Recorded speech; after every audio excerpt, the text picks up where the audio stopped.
Jurassic Park.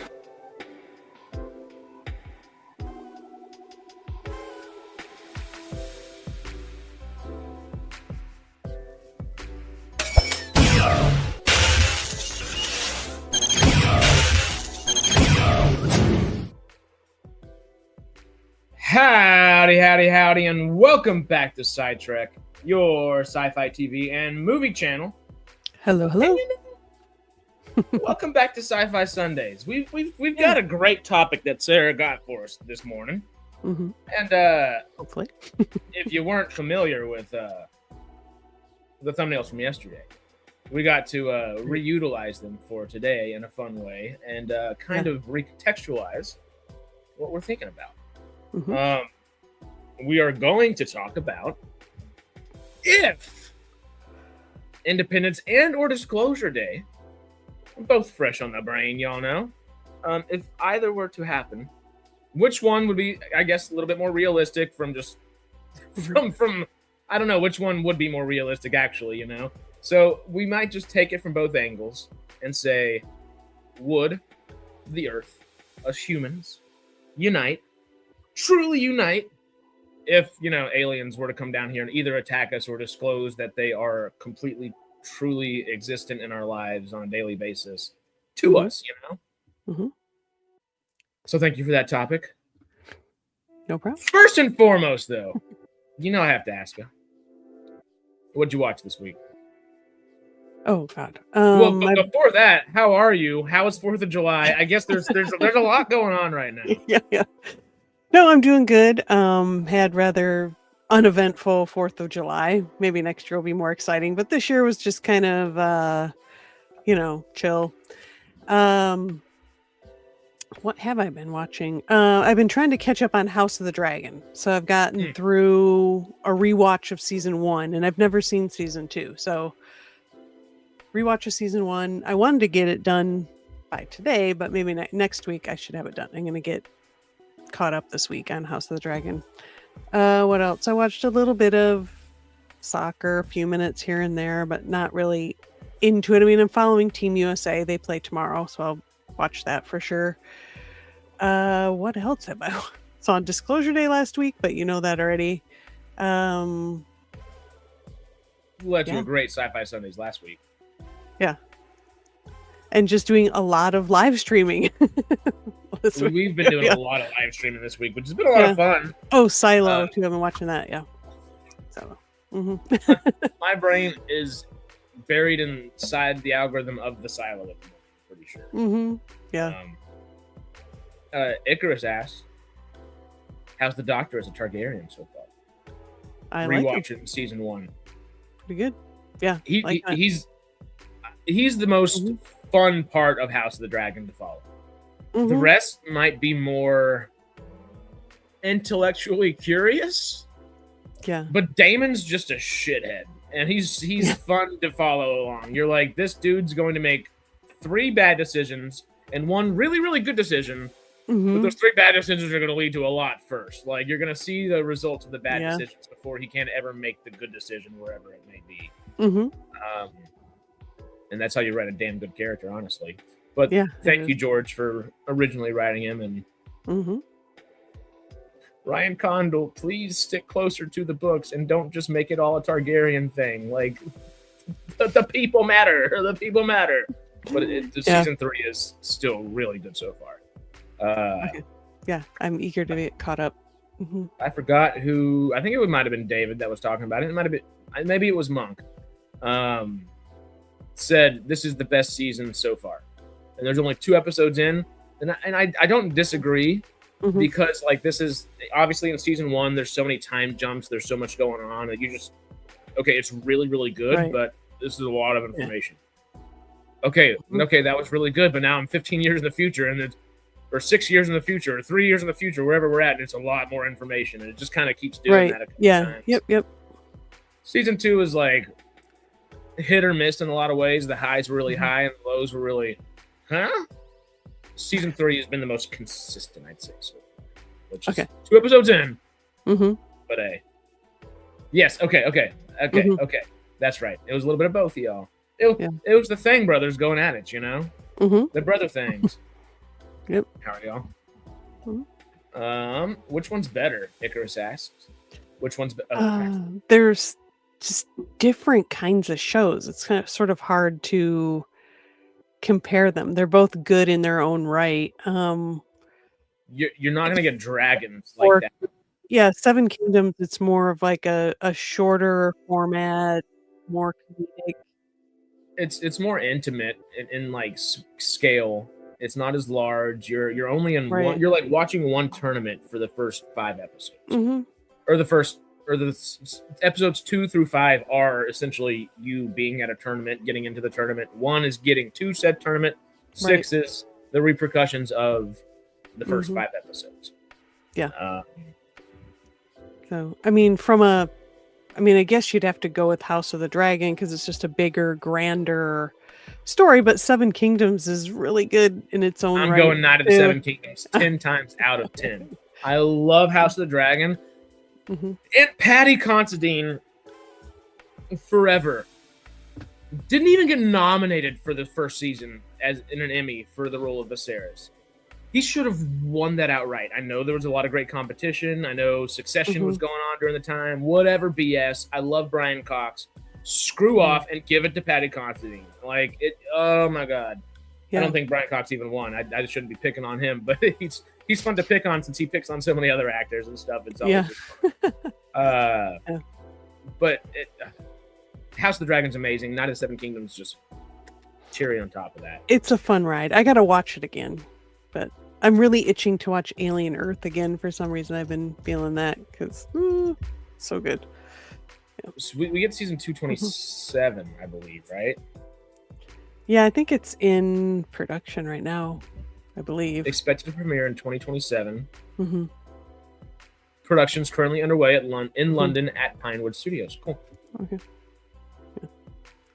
Yeah, I just got. Speaking of Aliens, I just got my 40th anniversary special Blu-ray DVD, so I got to watch that now too.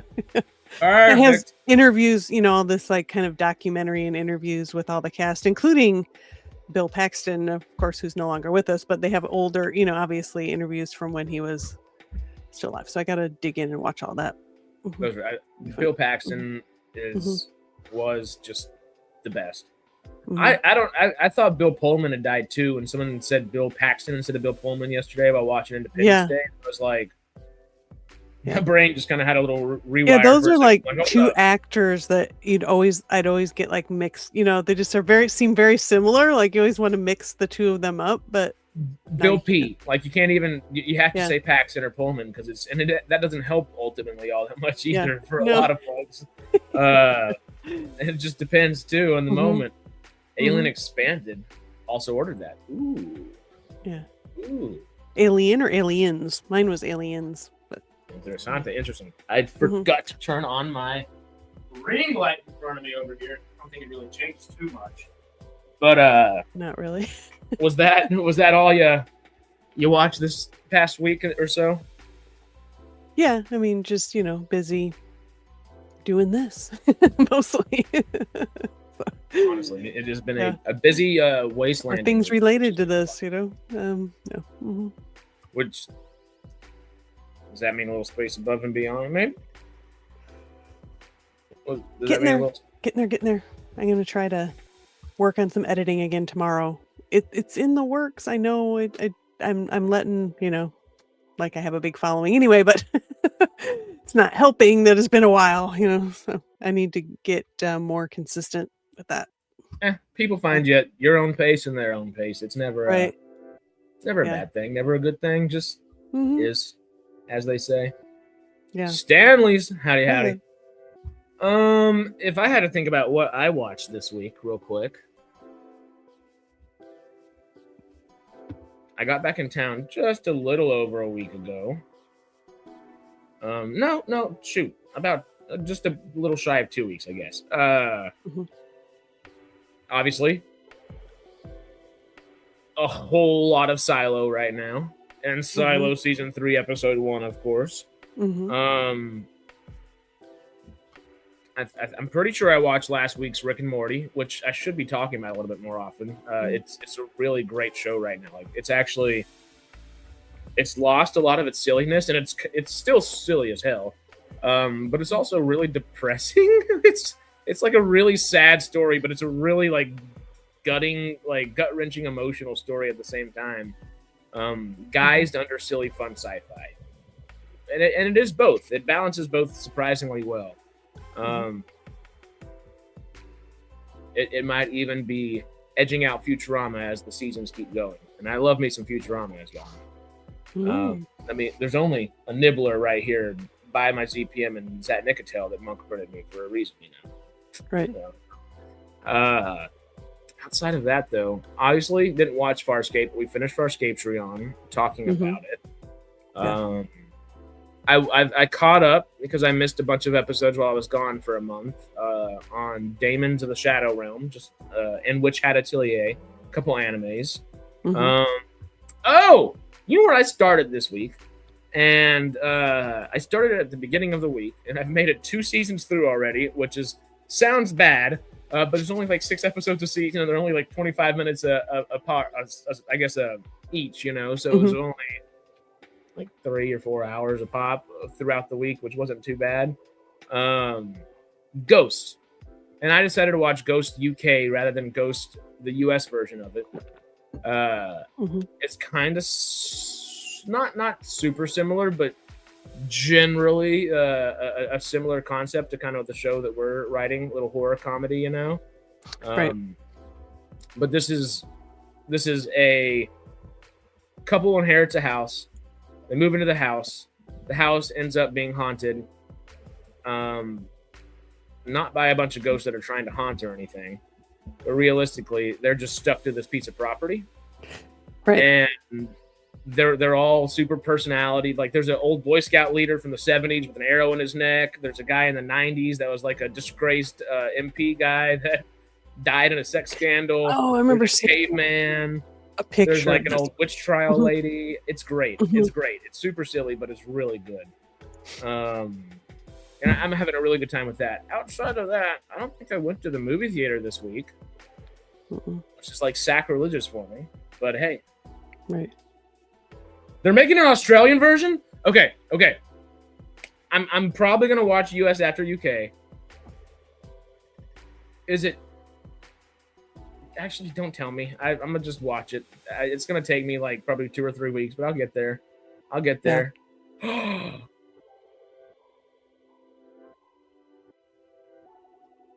It's so good. It's so much fun. Like that actually just makes me just happy.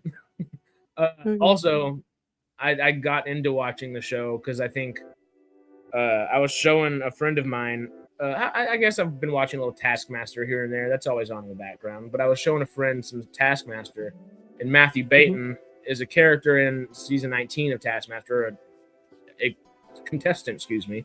But he's a character in Ghost and one of the co-creators. And I was like, okay, this is like an actual piece of work from the guy that I really like from Taskmaster. Let me check it out. And it's been a great time so far. Stanley's, I'm going to save this for when we dive in, because that's actually a great point. As quoted from the Book of Thing, Dr. Gary saith, I'm going to hide this tape when I'm finished. If none of us make it, at least there'll be some kind of record. The storm's been hitting us hard now for 48 hours. We still have nothing to go on. Oh, cool. Okay, cool. It's it's like an estate that she inherits in the UK, like a little countryside kind of state. From like a great aunt. She's like, oh, I have a great aunt, and yep, you're the last living relative. Here's a house. And they're like, oh my God, what? Okay. So on and so forth. It's a really fun little premise. But I think there's, of course, House of the Dragon last week. That's probably the thing I was going to think about halfway through the stream and go, oh, light bulb pops on. Excuse me. Shall we dive in to our topic? Sure. Ooh, saw Tree of Life for the first time yesterday. Beautiful film. I don't know if I know that one off the top of my head. I haven't seen Tree of Life from 2011. Is that Russell Crowe and Jessica Chastain? Nope, that's Brad Pitt. I feel really bad for. All I saw was eyes and eyebrows. I guess I have to show you all this just to make it seem like I'm not too crazy now, because oops. Tree of Life. See, now I can't see anything besides Brad Pitt. I glimpsed real fast, and all it was like Russell Crowe. No, that's Brad Pitt. Oh, Sean Penn in there too. Yeah, I'm not familiar with this one, Monk. Seems like it's like, it kind of vaguely tickles the back of my brain, but I don't really. I'm sure I haven't seen it. But yeah, that was a while ago. Terrence Malick is one of my favorite directors. New World, The Thin Red Line, and Tree of Life are all great. Terrence Malick is great. I didn't realize that was one of his films. I love the naturalistic way of acting. I love films that feel real. It's one of my favorite formats of filmmaking. Then there's also Willem Dafoe, who does the exact opposite. I was literally reading an article about this yesterday, and I still love that too. Like, give me the Willem Dafoe. If you want to not overact per se, but if you want to take it to a further depth where you can kind of be directed down where you need to, kind of whittle it down to the performance you want. That's always a damn good time to watch too. Hey, there we go. Also, howdy. I gotta get that done. It's like bugging Sarah has Space Above and Beyond waiting for you soon. Yes, at least the first episode. But I'm learning how to do new editing stuff I haven't done before, so I'm plugging away. Right. And it's a process. It takes some time. Yeah. But talking about time, you know who's a lot more time than we do? Or at least seems like it. I need to like have a big crazy hairdo right now and just go aliens, because aliens tend to. It would take a few light years to get to us from one way or another, and the big question we're kind of trying to figure out today that you brought forward to us: if those aliens came here, we have two different scenarios. We have the Independence Day scenario and we have the Disclosure Day scenario. Should we start light and work our way into attack, or should we start with attack and work our way down into peace? Possibly peace. I don't know. We haven't seen a Disclosure Day scene. Let's start with we come in peace, I guess. All right. The attack is more interesting, I think. But so I mean, there are a lot. Just thinking about Disclosure Day, because we did mention we kind of wanted to tackle more of just the thoughts of it last week. This is kind of our opportunity to, which will be fun.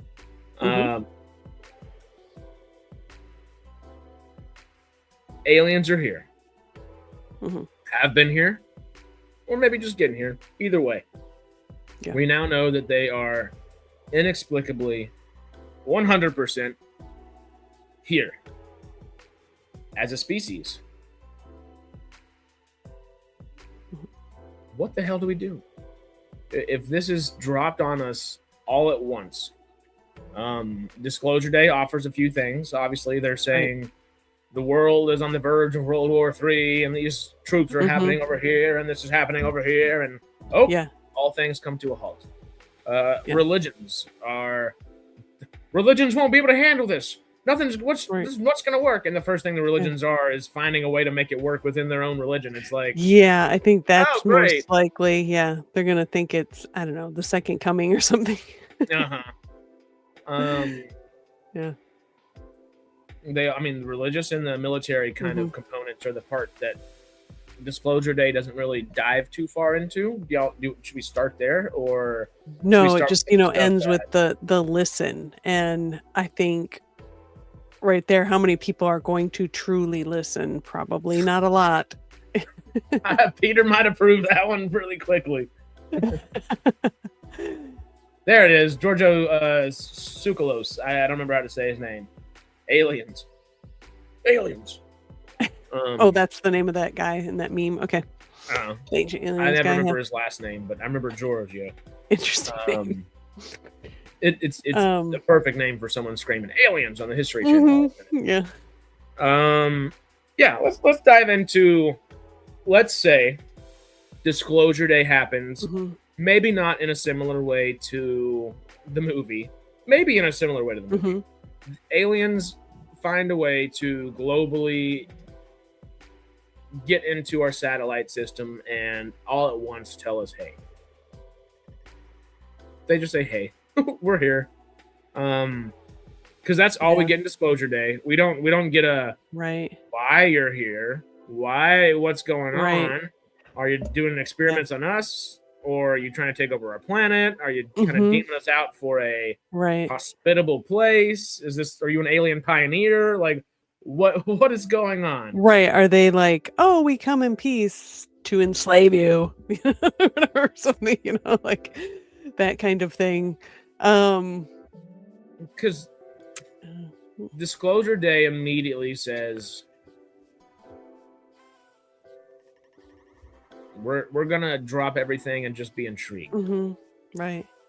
And are people even going to believe it? There's going to be, well, it depends on how the aliens present themselves. I guess if they're, there's actual like ships and different places around the world.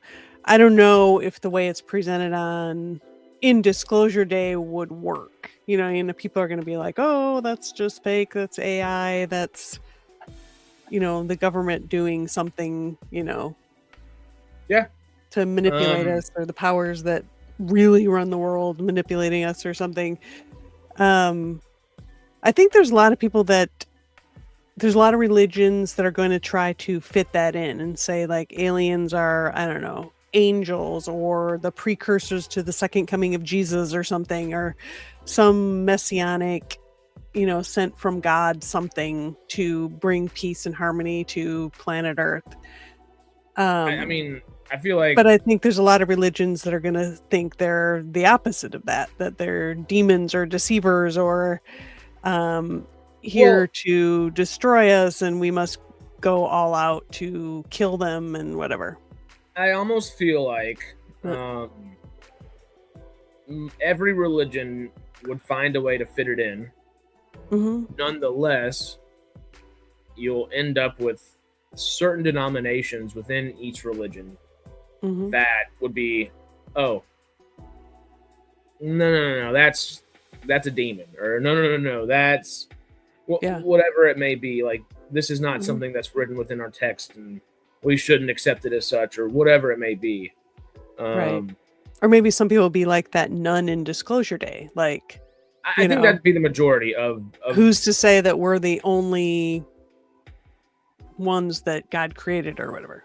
But and something like that. Yeah. At the same time, I think it would really cause a and not to get too nitty gritty necessarily, but and not super religious myself anymore. Whatever you believe, hey, that's good. I'm glad. Yeah. Also, most people don't take the time to understand what they truly believe a lot of times nowadays. I don't want to call out necessarily the Christianity in that sense a lot, but right. Well, I think most that's people- true in every religion. There's people that just grow up in it and don't really think about it. It's just what their life is because it's what their family does, and they just don't really think that deeply about it. It's just part of their life, their culture that they grew up with. Well, I guess the specific example that comes to mind is the Council of Nicaea, the Nicene Creed, the exact amount of books in the Bible, and there's a whole slew of things that were decided on by this one single council. I want to say about like 1800 years ago. Let me Google real quick. When was the Council of Nicaea? I imagine it was 325 AD. Okay. Yeah.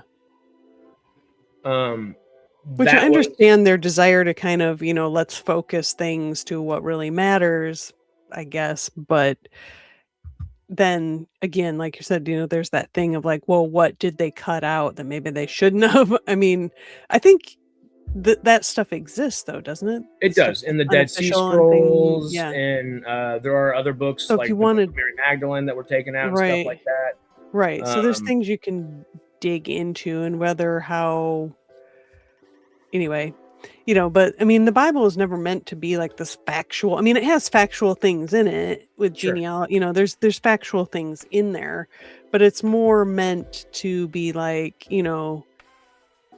a guide for how to live your life and how to look at things, and just examples of, I don't know, how to live your life, how to solve certain problems.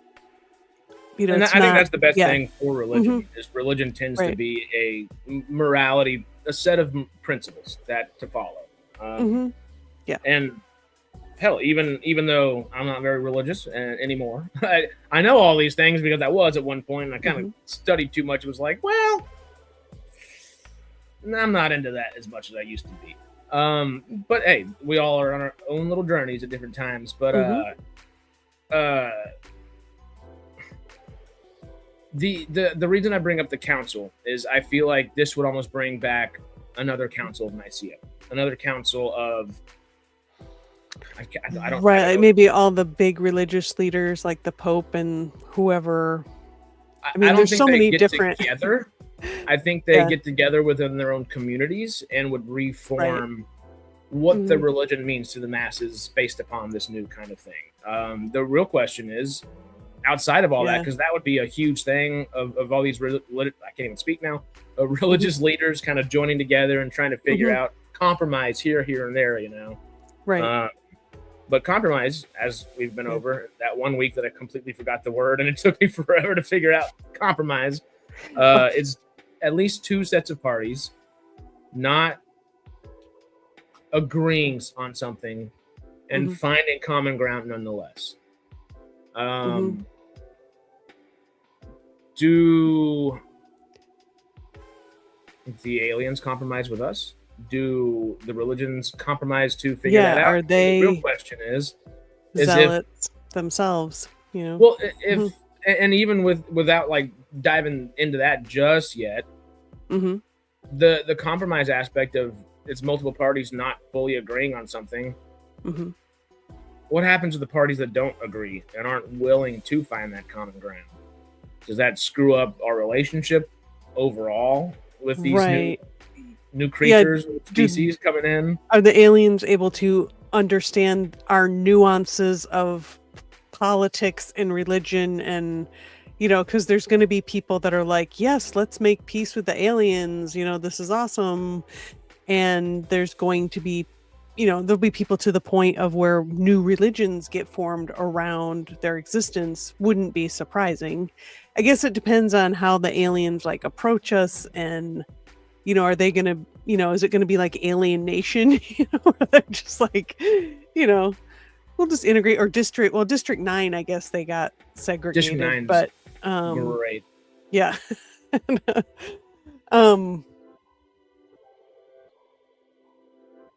A couple really good. Yeah. And we'll answer the question here in a moment. We'll at least try to. We'll figure that bit out. But yeah, So I think there might be people that want to kill them all, and they're just going to go all out warfare. While there's going to be other people that's like, hey, let's compromise, let's make peace, let's figure out what it is they want, what are their true motivations, how are we going to communicate with each other and understand each other's cultural differences and where we're the same, and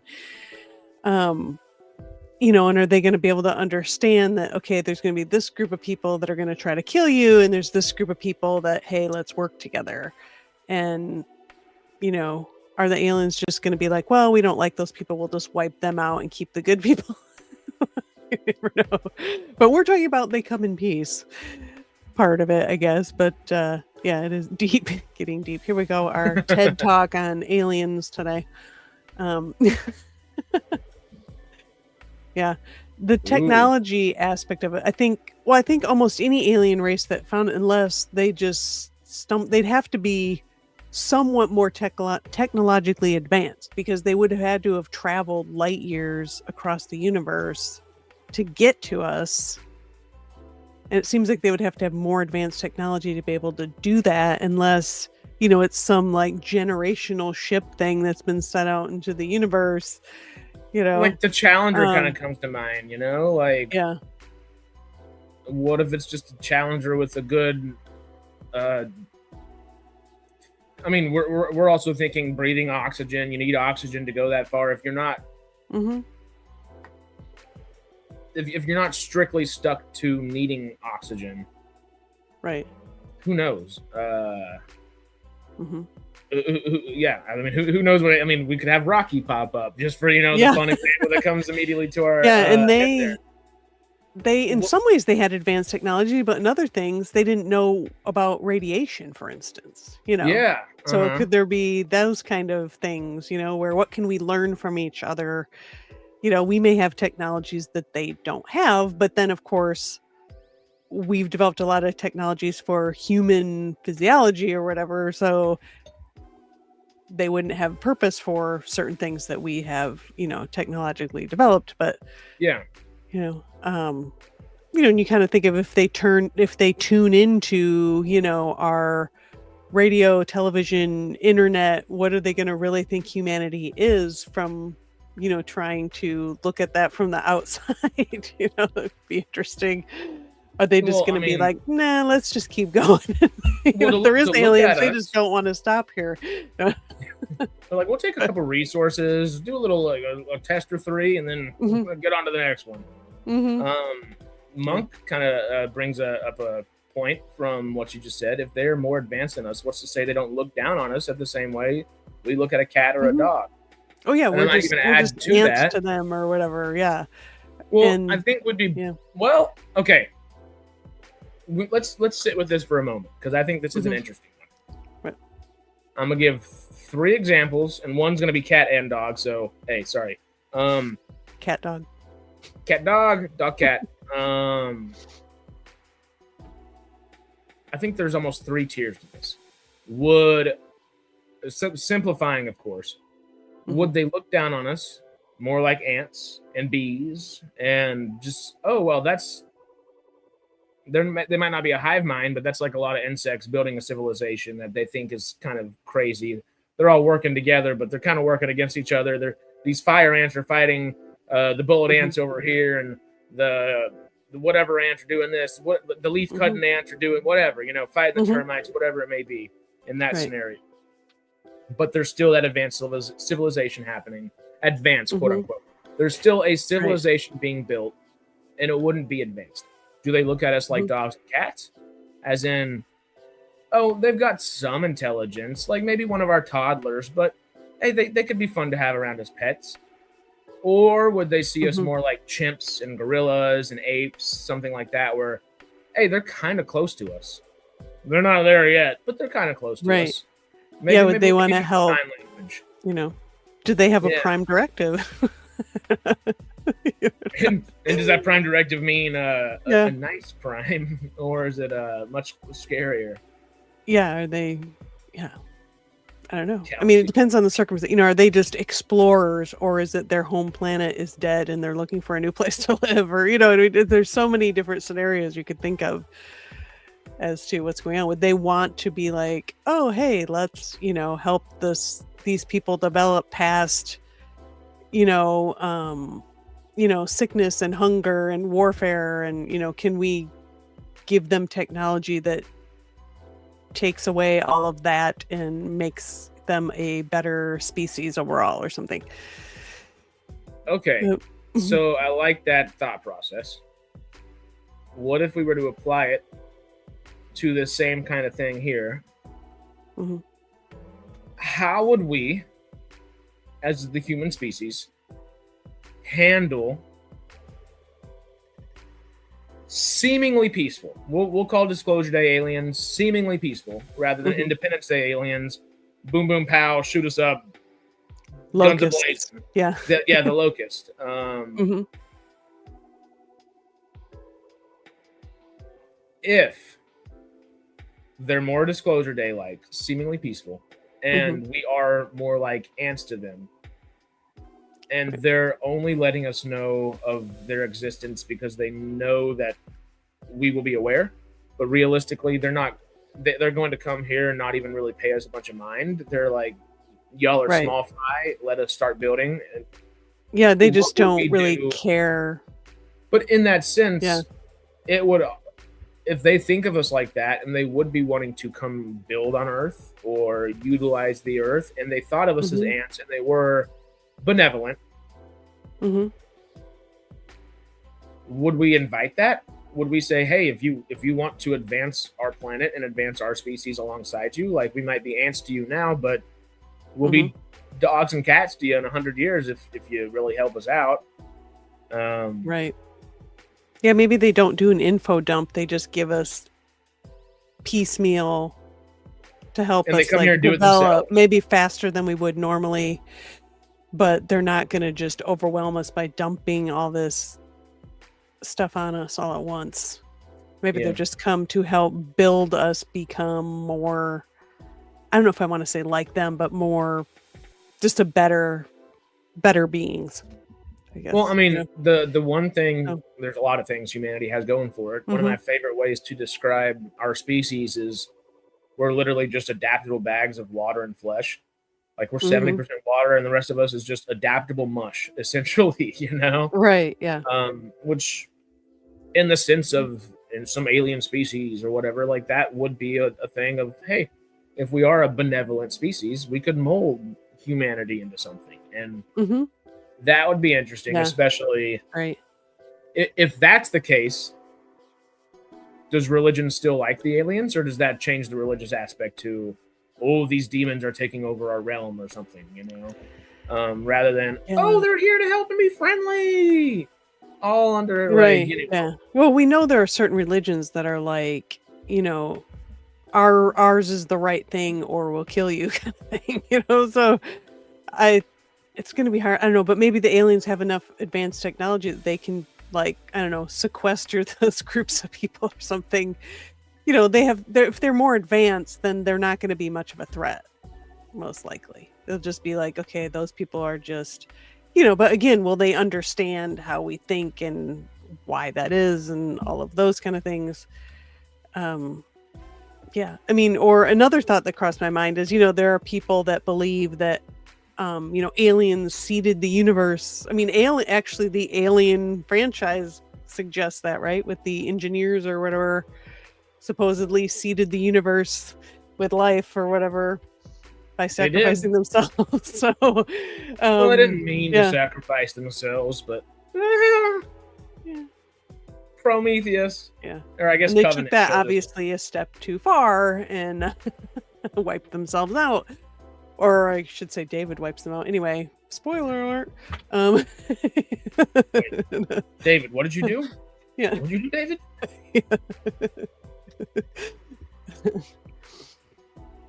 So, yeah. So is this like they're coming back after millennia to check up on what their seeding did, or whatever, which may mean that they're more like us then? Who knows? You know? It's just Right. it's really fun to kind of think about all these different scenarios that could be, and like, could we even fight against them? Would it be, like War of the Worlds where they're going to come down here and then, the common cold kills them all or whatever? Yeah, But, I mean, or vice literally versa for infinite that amount matter. of scenarios. Oh yeah, Yeah. I mean they could be bringing their disease to our planet like Mm-hmm. we brought disease to the new world from the old world, and Right. the vast majority of Native American populations that were encountered got knocked pretty quickly off of not off the map necessarily, but Right. some did. Some right next door to being knocked off the map. I feel weird saying it. I feel weird asking for it. We have so many damn good comments already. I've starred 16 ones that are just waiting to be thought about. Yes. I don't like asking for it. If you want to make sure that we get to the topic that you're thinking about by the end of this stream, if you're super chatting, it will be read immediately and we will go through that. Maybe not immediately. We might have to finish a thought first, but you know what I mean. It will be read and we'll go to that. I hate asking for it, so I'm not asking, but if you want to make sure your thought or something has gone through, holler at us and we're there. But while we're thinking about this still, let's take it a step forward from, okay, we're still with the benevolent disclosure day type of aliens popping in. Right. We're not looked at as ants this time around. Now, this scenario, we're looked at like cats and dogs. Right. They come here to make us pets. Still, advance our civilization, grow us as a species. But if we're pets, and they truly, but what is benevolence at the same time? I know one of the things that Monk mentioned was, or I think Quest was actually saying it, was what are alien morals? What is a moral to whatever comes here at the same time? So benevolence can mean a lot of different things, I guess, in this scenario. I mean, would it be good for humanity, because we are kind of have evolved, our brains have developed to, to work, to be challenged, to strive. And if the aliens come in and just take all that away and we just, can just become like in, oh my gosh, what's like Wall-E style, we're just like flying around in these chairs, where everything is taken care of for us and there's nothing to strive for or to grow to be because we're just all fat and happy. Well, that wouldn't be great for humanity either. But definitely agreed in that spot. I was wondering maybe if we're thinking cat and dog, would we be more like a cat in this situation or scenario, or would we be more like a dog? Are we going to say, okay, I guess you do feed us. You kind of scratch our back and behind our ear sometimes. Oh, yeah. Obviously, we don't have to have anybody pick up our litter boxes for us, thankfully. But, whatever that equivalent would be for humanity, we all become skitters. Falling Skies! I still want to watch that show again. I've only seen it once all the way through. Yeah, I think I watched it like when it aired. And like, I probably quit once I heard it was canceled, I think. I don't know if I watched it all the way through. I don't remember. But it's got our friend Colin, what's his name? Colin Cunningham, the man, the myth, the legend. Go watch that interview if y'all have not. I got a nice hour-and-a-half interview with him at a certain point. Yeah. I think it's an hour and a half. I think it's hour like 40 or 50. It's a long one. I don't remember. I remember I recorded a question, which I think he thought it was a dumb question, but whatever. That was when I was like first doing this, so I don't know. Even now, I don't know if I know how to interview somebody. I've done it a couple times, and I don't know if I still do either. Yeah. It's still fun though. But Monk brings up a good point. I think it would depend on the human being. Yes, but we all have proven. I guess not all of us have proven, but our species tends to continuously prove that we're, while not hive-minded, we do lean towards groupthink pretty quickly. So I feel like if there are examples for people to follow, it will be easier for that to follow. So would we be, if we're in this cat and dog pet-like situation, would we be more, I guess, a cat like, I might not love it, but I'll be your pet. I'll hang out. You feed me, you hang out. And some cats learn to love their people. I got 2 very loving cats, which is fun, but I've had some very not loving cats in the past as well. Yeah. Dog wise, I don't think I've ever not had a loving dog. If you treat a dog well, Yeah.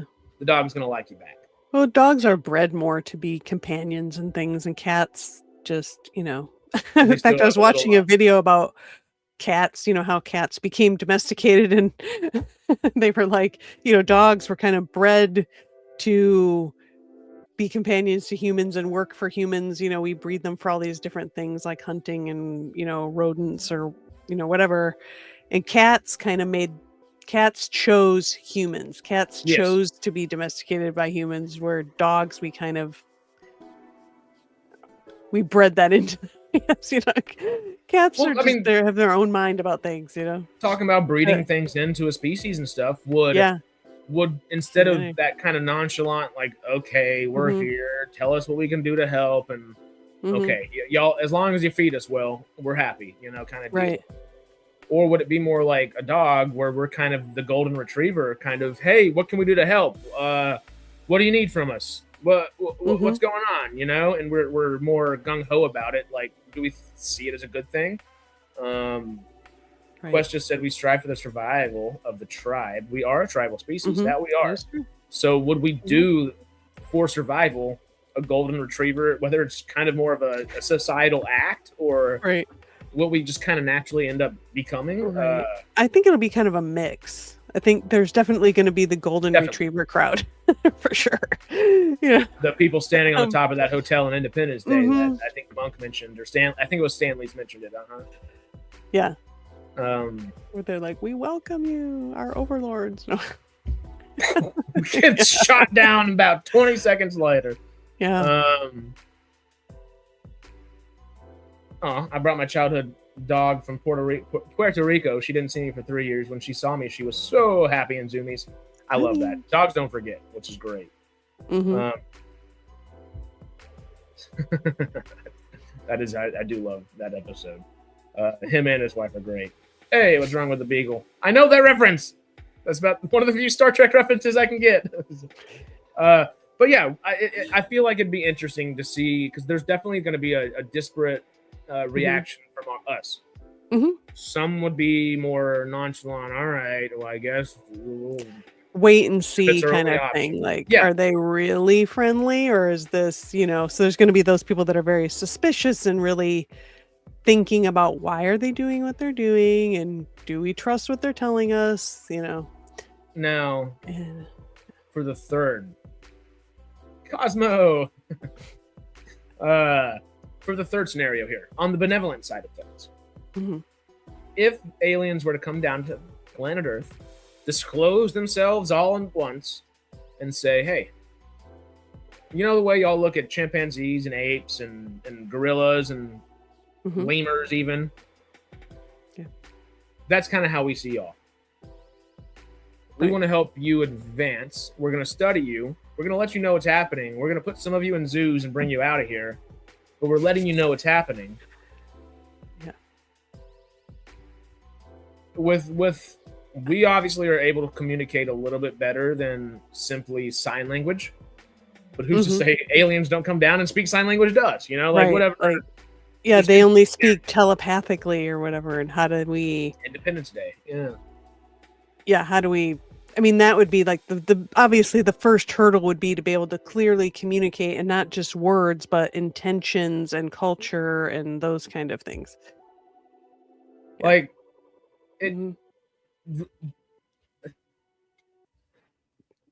we think, like, Arrival, I think, is a good example of this, and I'm pretty sure maybe Led and Monk mentioned it earlier. I haven't seen that.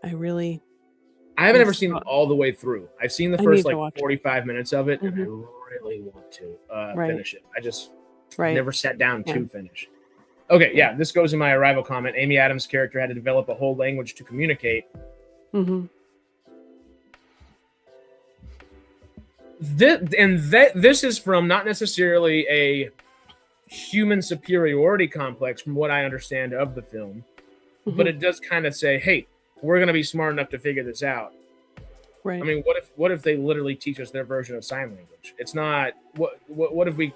It's not us figuring it out. Them figuring it out for us and leading us into that information, like we would a chimpanzee or an ape to sign language or something like that.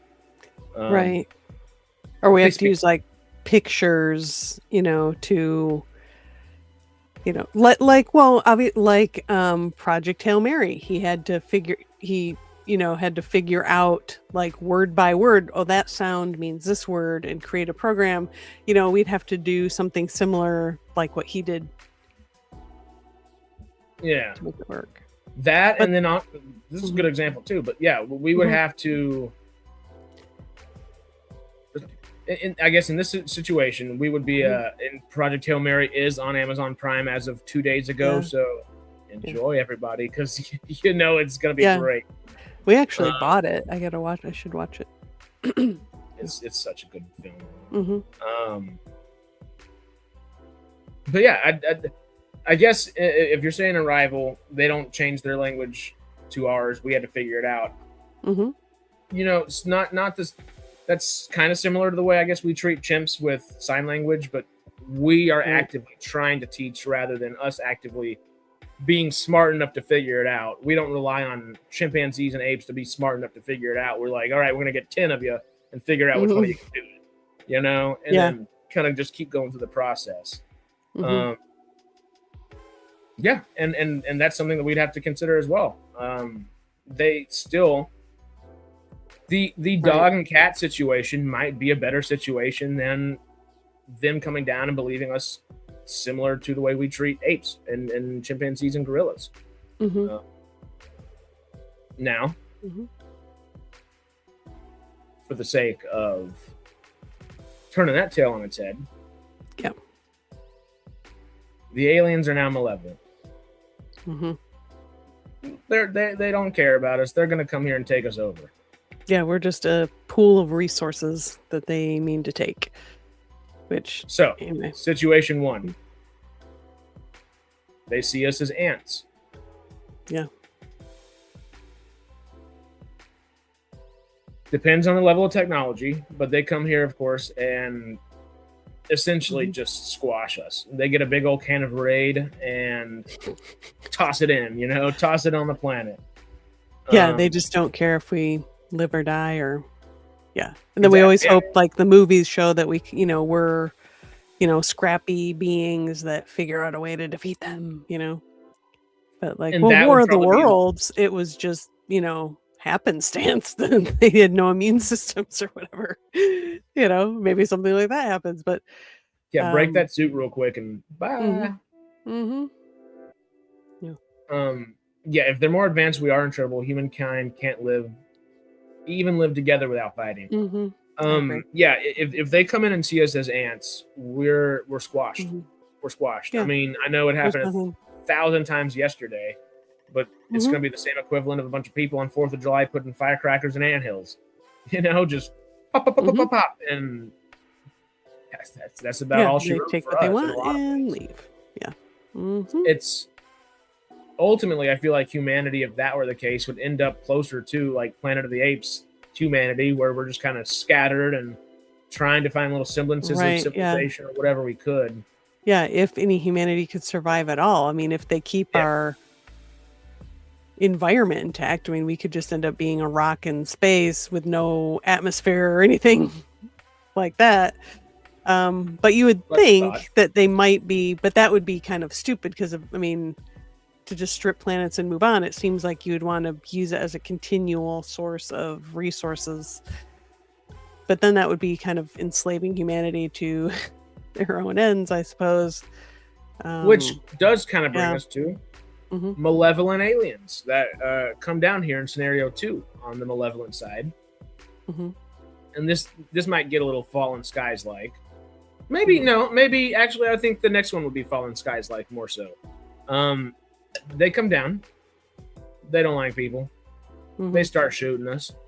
They start laser beaming us, whatever. Yeah.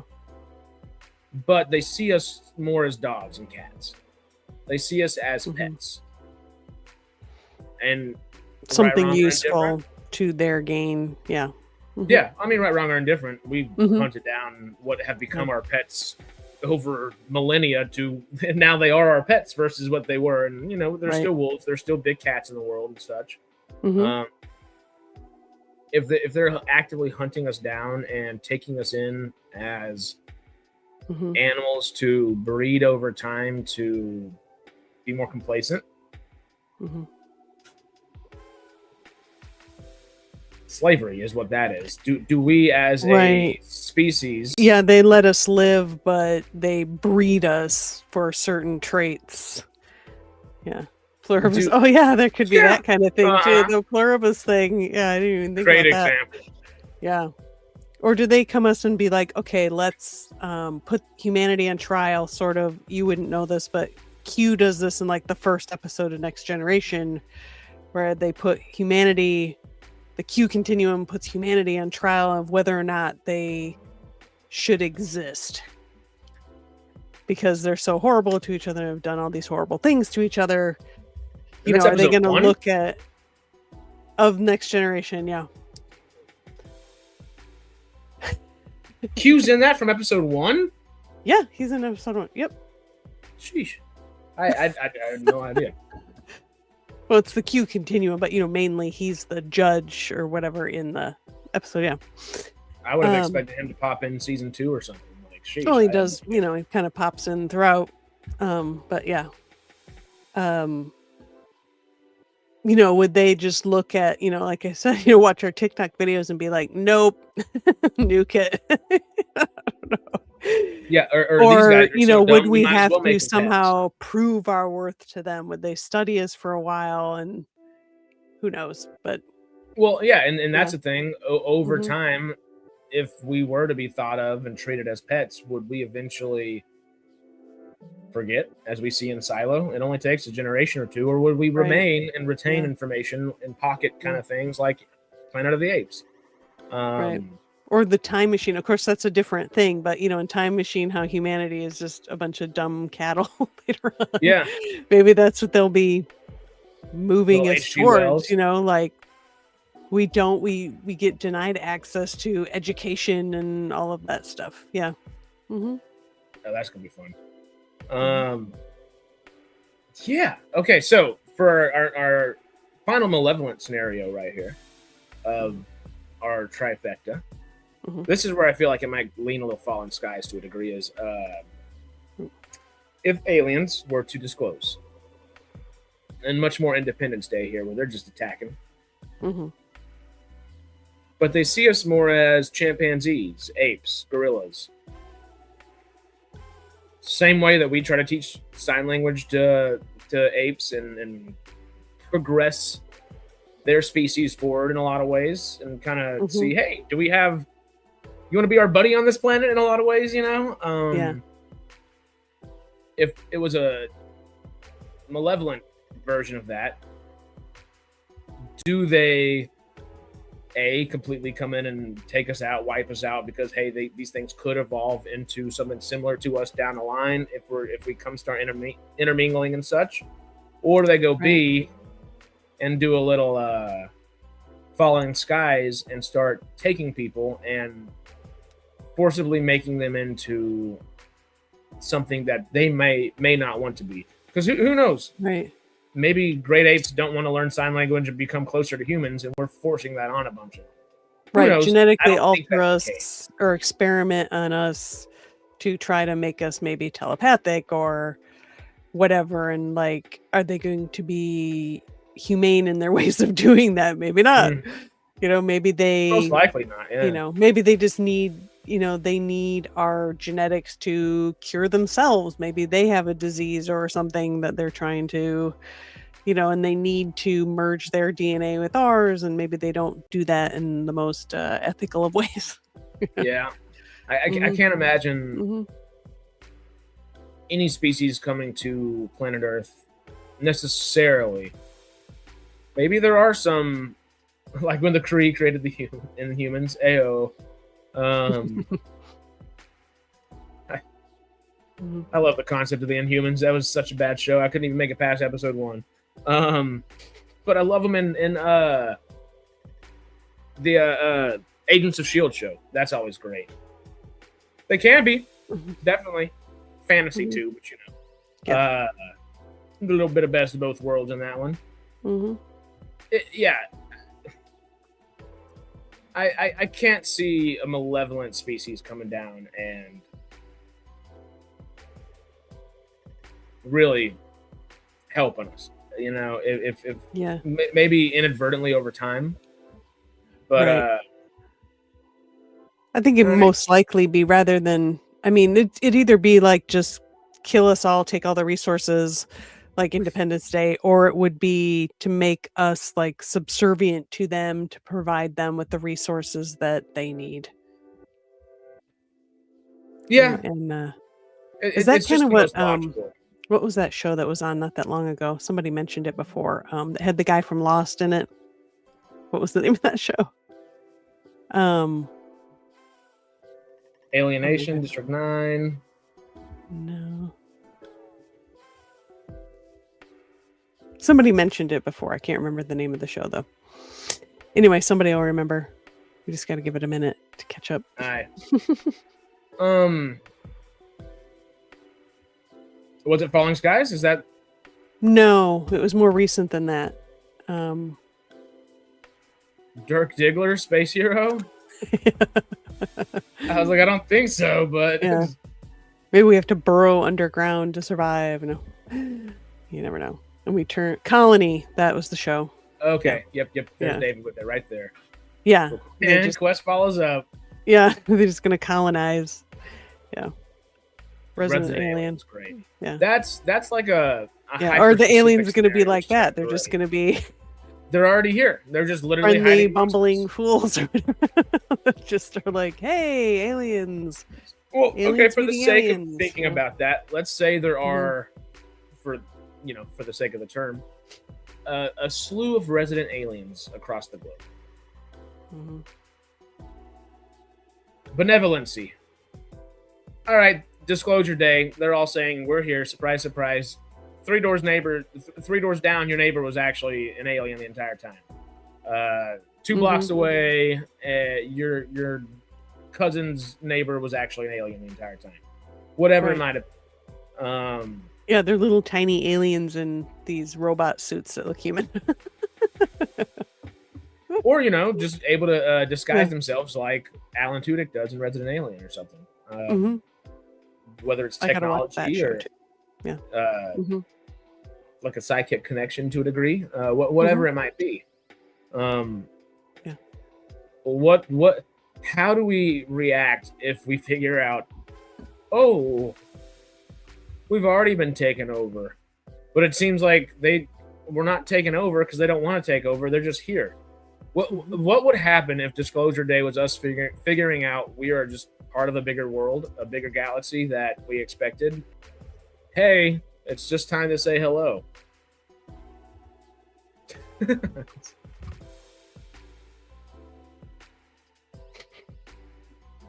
Wild Wild West is next. Don't worry. Giant spiders. Wow. Is that science fiction really though? No, not at all. Not at all. Not remotely. Yeah, I guess. Please, I've watched that movie and don't make me watch it again. Speaking of torturing humans, actually though, yeah, it's a little crazy. Oh, okay. Yeah. Malevolent wise. Oh God, I read your chat and I forgot the question that was at hand a second ago. If they're already amongst us in like that resident alien kind of form, yeah, and they all pop up and say, "Hey, I'm your neighbor. Hey, I live four doors down from your sister over here, your brother over here. Oh, I live next door to your mom, 2 towns down." Right, and I'm your kid's teacher at school or whatever. Yeah. Well, yeah. I mean, who's to say? Oh, well, it's not all. Everybody's now. The aliens are all your local sheriffs or something like that. Everybody kind of took over a position of power, alien-wise, and now, hey, it's Disclosure Day. They're dropping the truth bomb on us. We're all bad, and we're here to take over. Yeah, it's like do we even try to mount an offensive? Or is it like a they live? kind of thing. Somebody referenced that at a 4th of July party last night, and I was like, let's grab our sunglasses. I was like, I'm so glad somebody, like, and dude had to be under 25. I was like, Yeah, it's a movie you like- gotta watch for sure. I rewatched Yeah. it like a year ago or something, and just like it still kind of holds up pretty well. it does. I was shocked how people are like aware of it, Just- that are younger than me. You know, just don't run out of bubble gum. Never run out of bubble gum. Spy before invasion sort of thing. Definitely. Actually, that might be a better thing where they live among us and kind of get to really understand our culture and how there's good and bad, and rather than just a snap judgment, they fly in and just, in a minute decide we're good or bad or whatever, I feel like a judgment is made before Mm-hmm. before any species would send representatives down here. A judgment probably would have been made, and the goal would either be malevolence or benevolence by the end of, all right, whenever we're disclosing, we're here to make people think that we're going to be good, or yeah. well, now it's go time, and we're going to take over positions of power Mhm. here, and here. Yeah. There's a lot Or of would it be like an alien nation scenario? I think that would be interesting where, they are the slaves and we're freeing them to live among us, which I don't know why that show should be remade. I know a lot of people would scream that it's all the W word, but I think it would be very fitting. Ooh, that's a Mhm. fun one. Okay, Oh, I know right. you are limited on time. I'll probably Yes. stay for a few more minutes and just go through some of the Mhm. chats that we've gotten. Right. Before though, Mhm. here's your soapbox. Would the world truly unite if aliens attacked or were disclosed? We've gone through a lot of different scenarios on how we would kind of Mhm. be approached. Whatever the approach would be, let's just say generally benevolent and generally malevolent, Right. and go with those. Do you Mhm. think this unites humanity? Maybe for a moment when it's like, oh wow, we're all at the same time, our brains are exploding that aliens are actually real. But I think once we kind of settled into that reality, I think it would go back, humanity would be humanity and break into their different groups of whether they're good or bad, or from God or from the devil, or just, purely scientific, like, hey, just what we thought aliens existed. This just proves that it's really true. The universe is so big, we can't be the only life out there. So, yeah, I would hope that we would unite, but I don't think, maybe if they're really, like Independence Day shows, the world uniting to take down these aliens. I think that could happen, if it's just about humanity surviving. We're gonna do, we're all going to, the only way we're going to survive as a species is if we unite together, and even then it might not work.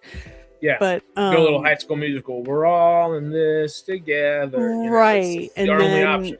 Once that threat passed, if we didn't get wiped out, which they probably had advanced tech, but of course Independence Day, up yours, we can blow. Where there's a will, there's a way.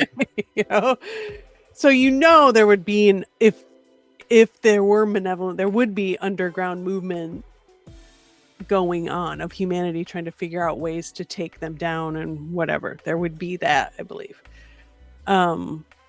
And that's But I don't think just the malevolent. existence of aliens in of themselves would unite humanity, unless it was just to save humanity. I think that would be the only way.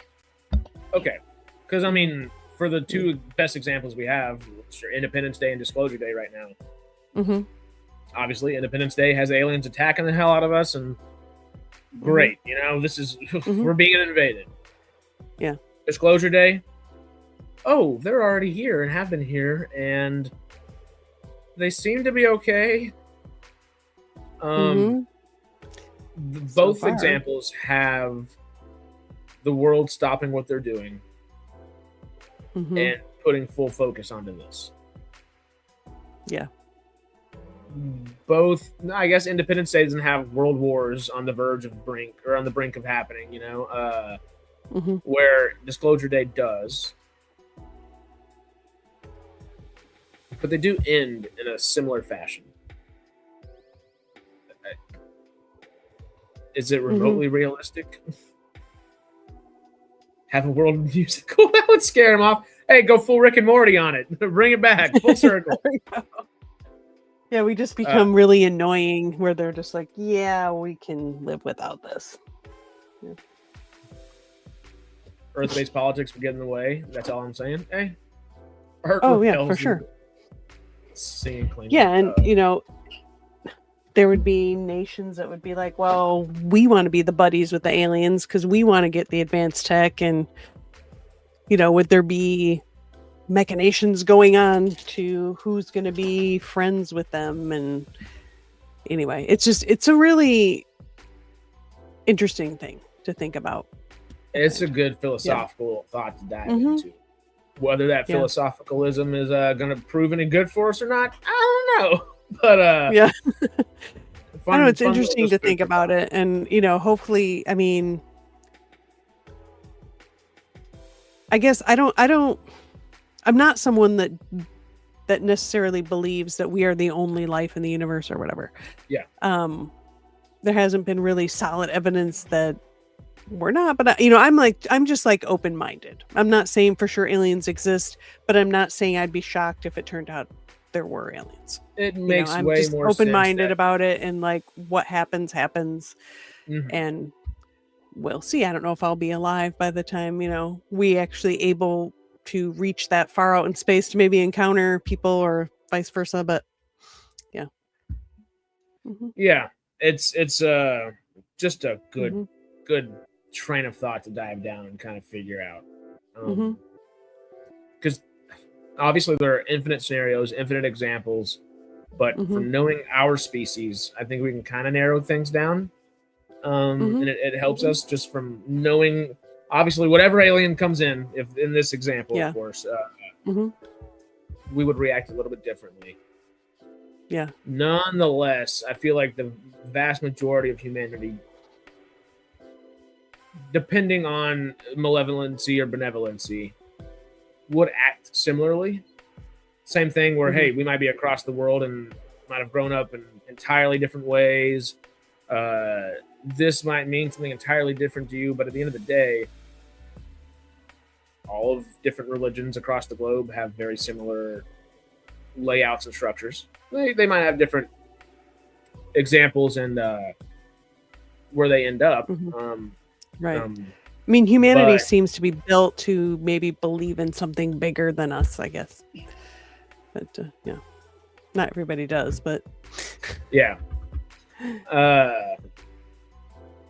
Which does honestly, it just from like the religious perspective for a second, agnostics would be the ones that would be the people that are like, I'm kind of agnostic too, so I'd be kind of like, I feel verified, like I knew there was something. Yeah. But hell, I didn't realize it was going to be that, you know? It'd be interesting. Yeah. If I had to boil it down, I'd say benevolency. If humanity were to unite, it would not be under benevolency. If Disclosure Day happens, I think we might all be distracted for a moment. But then you get, oh wait, we're about to go fight this war over here. How can, do y'all want to help us? Oh, y'all are over there too? Are they your friends? Do you trust those aliens over there? Because, we could team up. I think it would be the entire globe trying to find a one-up on another part of the globe with alien help, wherever it may come from. Yeah. I mean, we just divide into pro-alien, anti-alien. Yeah, in a big way as well. And does that start its own world war again right after? That's I almost feel like that benevolency would end up pushing us to fight more down the road. It would immediately be nice, but long term, maybe not so much. Mhm.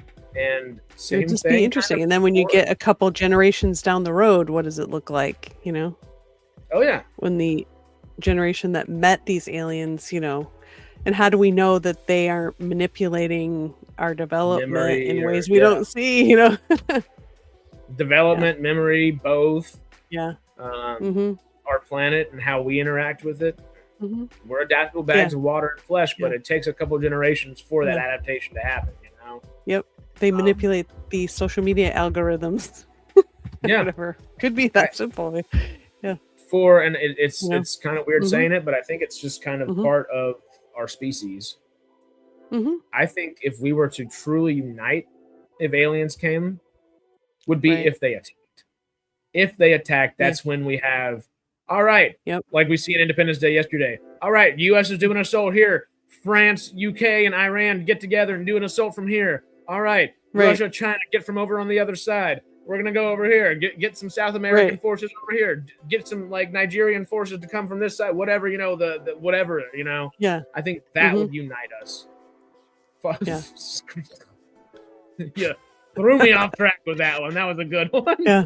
Um, That seems more like, that would be like a real is it easy truly way to benevolent, take over a planet without easy. causing any destruction. In fact, they're preserving it probably more than, in a lot of Anyway, ways. I would love to stay and talk more about this because this is really interesting and I don't want to have to go, but I have to go. So, It's almost like we could find a good excuse to But- find a way to talk about it next week. So y'all give us topics. So yeah, we can find a way to. continue, or we'll find something using this sort in of conversation. adjacent to this. Because I like it when we get in these topics where we get really interesting things going. It's fun. Okay. It's a good. So it time. sucks. I go. But I will be back tomorrow with Harris for our beginning of Battlestar Galactica watch through. We're starting with Caprica because I let Harris talk me into the chronological thing, I guess. Right before you go, So- let's check on the poll hmm to see what's winning. What do you think is the best name for our Patreon exclusive watch party series Oh covering my- chronological Battlestar Yeah. Galactica starting tomorrow? Regular time, 10:30 a.m. or 10:45 a.m., depending on when we get going. Probably earlier rather than later because I have a 12:30 thing I have to do. But tomorrow. Oh, yeah. I like the Galactica sessions because it says what we're doing. Fleet-wide broadcast. I do too. I like the name Fleet-wide Mhm. Broadcast a lot, but Galactica Sessions, I do hope wins out, kind of. Galactica session. So if y'all have not voted in here, there's 28 votes so far. Go vote in here Mhm. and pick your poison.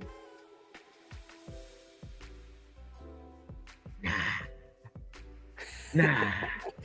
We Chronolog- want to do the original one, but it's not streaming anywhere. Oh, you mean I would like love the to do that. OG? Yeah, the Yeah. 70s, the late 70s, early 80s one. Yeah, I want to, but it's not streaming anywhere. Yeah, that was the Yeah. original plan. We haven't Mhm. been able to find it Right. anywhere without paying for all the seasons and everything like that, Yeah. Um, But yeah, that's gonna be a lot of fun. Tuesday we got Yeah. membership streams coming. Monday, after our stream, it'll probably be an hour or two after. Let me have some lunch and figure out some stuff for the day real quick, get some work done, and then we'll do an Independence Day resurgence watch party. That one's not gonna be as fun as yesterday's, but Yeah. because we did Independence I've never Day, watched that one for reasons because I've heard. I've But watched it. if you're gonna once. make me watch it, I want. Yeah, you don't have to, of course. But if you're there in chat, we'll be hanging. Or if you want to actually come watch it and watch party, we have options. Wednesday, Sarah and I will be back with Stargate Outpost, and we'll try to get Yes. Matt on with us. Thursday, Maybe get an update on Save Stargate, maybe from him. yes, we definitely need that. Thursday, Melvin, Monk, Chillin, and Schmook and I are gonna try to figure out the right timing for our Creatures and Cryptids. We were hoping to bring it back this Thursday, so that is the plan. But also Thursday at 6 p.m. Pacific Standard Time, is going to be our watch party for season 3, episode 2 of Silo. And I'm very excited. I am too. Friday it's we're so back good. for discussing that on the regular Radical Wasteland podcast, and we'll see us again here next Sunday. Yep. Maybe we'll talk more aliens. Yeah. I'll probably hang around for just a few more minutes. So okay. All right. Just want to make sure my stuff is all. Wait. I will leave my computer on. No, okay, I'll leave no my worries. computer on. I just don't want to worry about that. Anyway, that's behind the scenes stuff, people. Sorry. All right. Anyway, I'll see you tomorrow. Melvin is saying OG Battlestars on YouTube, apparently. Send us if you can find like a playlist that has every single episode. Right. Please holler, and we will do that because that sounds like a good time. Yep. Because that's how we finished off Farscape. The last season and Peacekeeper Wars was all YouTube, and it actually made it more fun in a lot of ways because we can go into the comments afterwards and kind of read those, see what everybody's feeling about it. It was a lot of fun. The rest of is Paramount Plus. Yep. Right. Okay, you guys. See you tomorrow. Yep. Oh, yeah. I'll be here. Tell everybody howdy. Bye. And all right, I will. I'm ready for some Galacticus. I'm excited. Fleet-wide broadcast, Cylon signals. So say we watch. Yes. Cool. All right. Bye. Toodles. Shall we get into the nitty-gritty, y'all? It is time to get into some nitty-gritty. I'm gonna just go through all these chats as fast as I can. The TV show Falling Skies is a great depiction of aliens invading and human resistance. Yes, it is. V, We Come in Peace. We've been here for years. Ooh, I didn't realize that was what V... I think y'all told me about that before. Like, that was the concept behind V. Alien Nation, I've never watched, but I've always heard good things. District 9's amazing, and I think I watched it 30 times last year while trying to get a little South African accent going, and it didn't work very well, but I loved the movie. And this is a good thing to, I think, dissect in a whole stream as well. Who's to say aliens' morality is remotely the same as ours, you know? I mean, would you say the engineers from Alien would have similar morality to us, or think us lesser? Or would they be kind of in a good moral stance? Because, you know, that's in the alien world, that's what Jesus was based off of. Not to bring it back full circle in the religious aspect of things too, but it's just a good kind of, well... Oh, you found season 1 so far? There is only one season, right? Or was it 2? No, they wanted us dead. To continue here, wouldn't we have found a way to communicate with them in the first place? We would have tried. There's Peter again with the Death of the Aliens. And the opposite, people on the rooftop of that hotel on Independence Day. The tree body problem. Nailed it instead of the 3-body. The 3-body problem is actually a great depiction of this as well. That's a great example I didn't think of till you said it right there. What would that peace be like? Whose concept of peace? Hey, and that's another great thing for that alien engineers kind of thought process right there is they seem like a moral...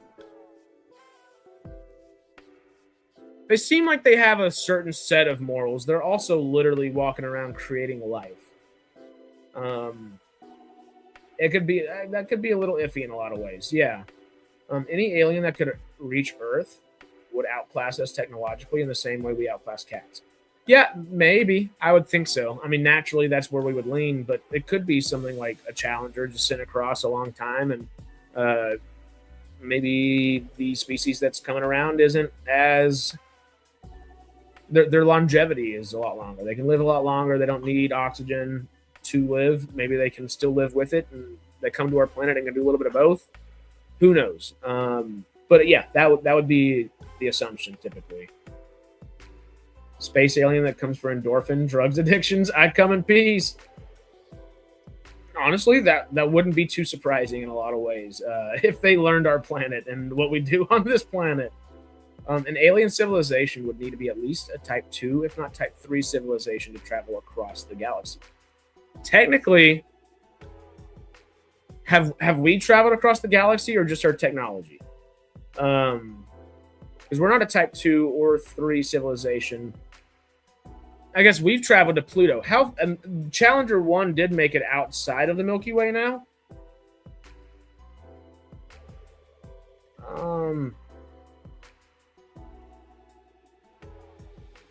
Challenger 1 outside of the Milky Way. I'm glad y'all can't see me type because I didn't spell half of that right.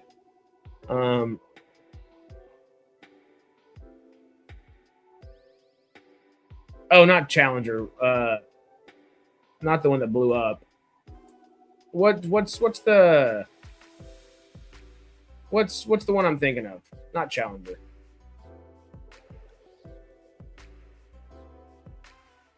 Season 2 is Galactica 1980. Okay.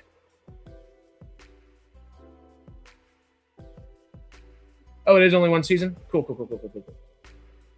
And season 2 was technically Galactica 1980. Well, we can find both of those and the 1970s. It was a 1977 TV movie or like pilot movie, and then the series in 77, and then Galactica 1980. Yeah. Voyager. Oh my God. I've been calling it Challenger all morning. I said it and I was like, that doesn't sound right. But I just went with it anyway because nobody corrected me. Okay, Voyager 1 and Voyager 2 have both left the outer boundary of the heliosphere. This is, of course, just that Google Gemini overview when you Google it. Let me go ahead and share it so y'all can read alongside me. There we go. Thank you. No, the Voyager probes have not left the Milky Way. While both Voyager 1 and 2 have passed beyond the outer boundary of the heliosphere, the protective bubble of particles and magnetic field generated by our sun, they remain trapped within the Milky Way's gravitational pull and will orbit the center of the galaxy for billions of years. Oh, wow. I don't know why I thought I'd read that the Voyager 1 had just broken our galaxy, Milky Way. I guess that was just the heliosphere. I don't know. The first man-made objects, interstellar space. Yeah, so we're definitely not out of our galaxy then yet. I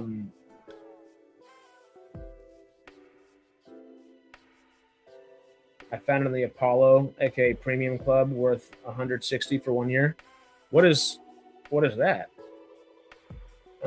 What is that? Ooh. Yeah, Monk, let me get through these, and I'll get down to some House of Dragon before we get on out of here in a few.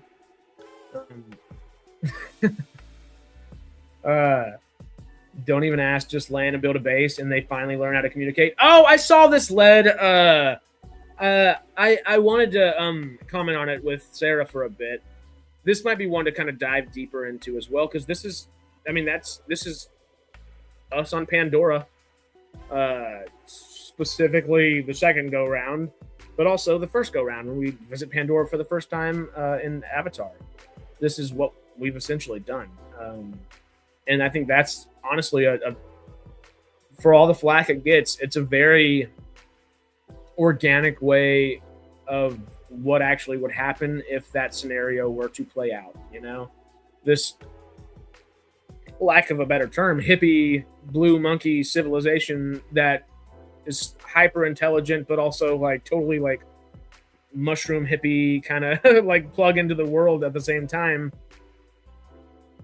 Yeah, we drop down. We're trying to be friendly at first, you know, establish communication. We have these avatars that'll turn into these guys as well. Get some semblance of community, you know, let's learn from them. They'll learn from us. We see where that ends out. You know, and sometimes, and a big thing this whole stream has been based about is, are they benevolent or are they malevolent coming in? And that benevolency can change over time. And maybe even the malevolency can be learned to, hey, well, maybe they're not so bad. Maybe we shouldn't have just, maybe they're not ants. Maybe they're not cats and dogs. Maybe they're not monkeys. Maybe they're not apes. Maybe they're much more capable and intellectual than we ever thought they would be. And, that's what we would hope for if a malevolent species came and attacked us. But who's to say that malevolency and benevolency doesn't yin-yang on itself at a certain point, Great thought. You messaged about it in Discord before? Oh, that's what that was. Oh, I was really confused. I was like, why is this so expensive? What is this? Yeah, actually, yeah. It's funny how history repeats itself, as they say. But okay, that's what the Discord stuff was. Okay, I was kind of confused when you sent that. That makes a lot more sense now. I now understand.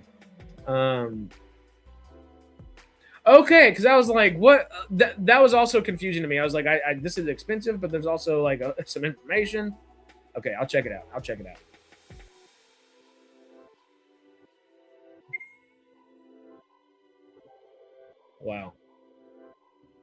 Wow. That's not as much as I would have hoped. 0.06. You would hope for at least 0.6. We want to get close to that 1%. Sheesh. Yeah, that's a lot less than I would have expected. Is there a single species that is benevolent to another species? Is excuse me, another 2-hour stream, honestly. That's a great thought. That is a great thought. You know what I'm going to have to do is StreamYards did introduce something within the last few months, I guess. After we're done with streaming and I exit out of everything and stream ends, I can export the entire chat and download the transcript of the chat. And that's got to happen. Because there's too many good thoughts and ideas from this. Survival of the fittest. Nope. Like,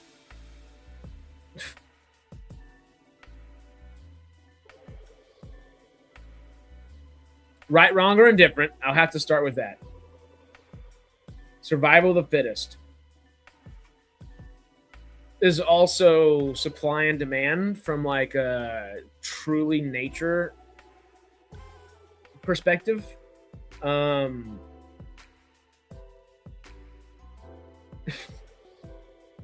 don't know how to say this without I hate both sides politically, so don't push me in either one of the sides. This would piss Greg off, which would be a lot of fun to talk about on like a debate or something at some point. But realistically, I know it's a buzzword or whatever, but nature is inherently capitalistic. Like, nature is capitalism in a lot of ways. Like, supply and demand is the inherent basis of what nature is. So, would that benevolency... Is there a single species that's benevolent to another species, and would an alien come down and be benevolent to us? And this is a question. Who is the supplier is the problem. Like, nature might be inherently that. I know I want to see Greg respond to this. I would love to, just to see his face. I just want to see his face after saying that, And I know those are some buzzwords and stuff. So, like, monopolism, capitalism. Where's the monopolism come in there? Ooh, I don't know that one. But yeah, I don't know if benevolency really comes into how, I guess, we're benevolent to dogs and cats, but we're benevolent for a means to an end. Cats are almost benevolent to us, but we're a means to their ends. I don't know if there's anything that is truly benevolent to one another, maybe besides humans to one another, and that's a hyper specific case as well. And there's usually something that is an ebb or a flow, a give or a take, supply and the demand aspect of that too. Not consumerism, not nature wouldn't be that. Our kind of instinct, I think, has evolved from that just simple supply and demand to consumerism, but nature's naturally supply and demand. It's just how, and symbiosis does count in its own way. It's just much more singular thought of that or a singular process of that, rather than does this part of nature apply to this part of nature, correlate to this part of nature, and fuel or fund or whatever this other part. Yeah, we do. But at the end of the day, it's still a means to an end, you know? So I don't know if that benevolency truly exists. I think it does in like individuals' hearts. But if we take a step back and look from that wider picture, does it? You know, like, yeah, actually though, yeah, the cat gods everywhere. The Egyptians were right. The cats are our rulers. My cat talks. He's strange. Hey, mine walks around the house screaming too. It's interesting. You realize that any hostile aliens would take out the largest and strongest nations first, right? U.S., Russia, China, all gone first. And we kind of mentioned that while watching the Independence Day film yesterday was, well, why the hell are they targeting the U.S. first?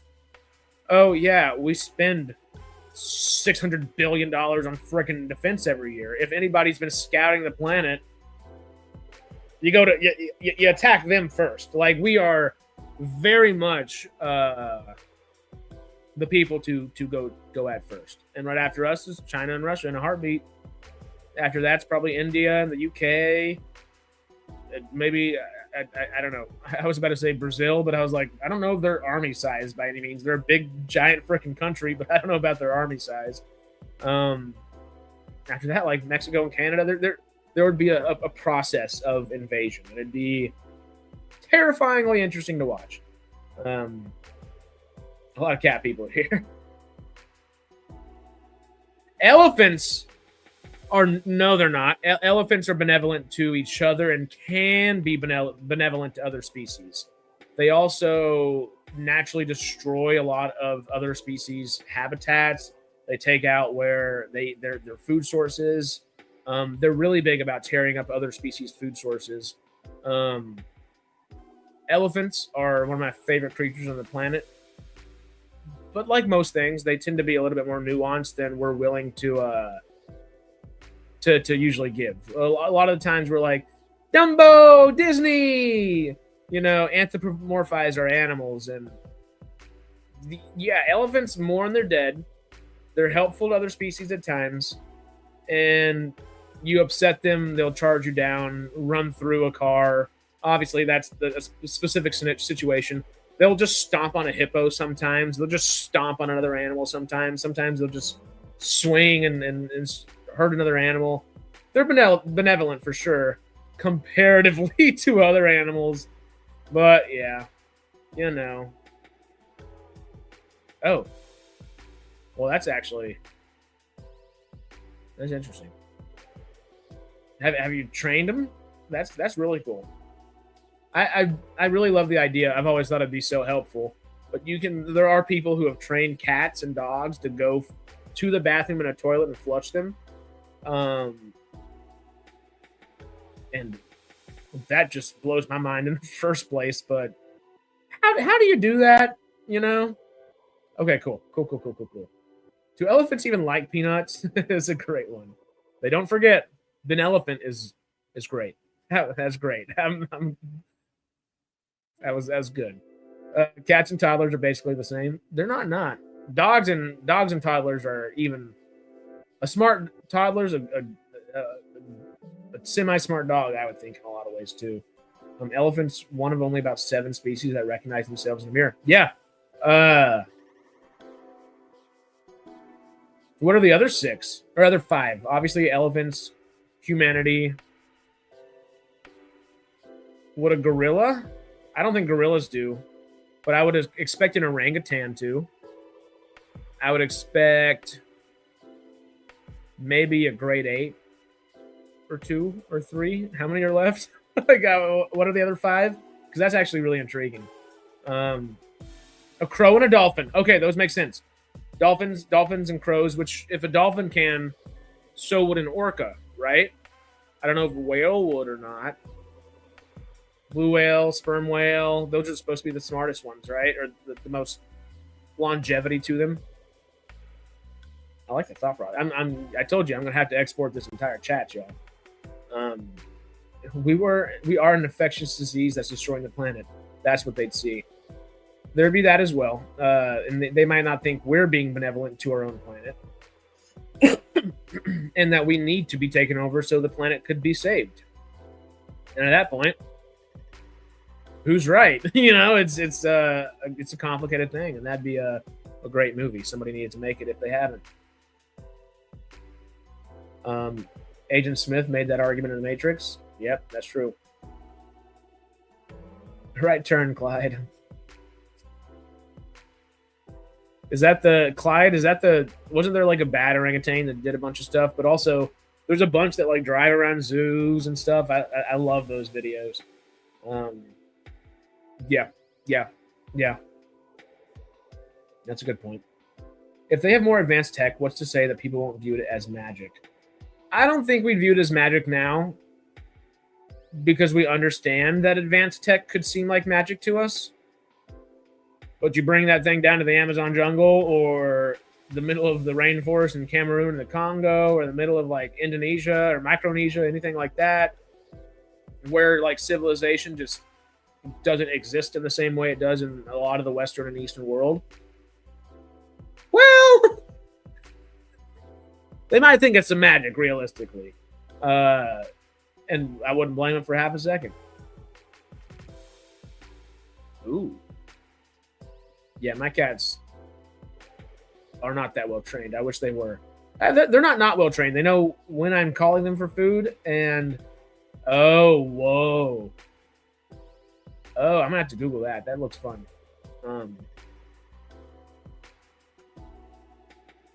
Every species that I did not spell recognize.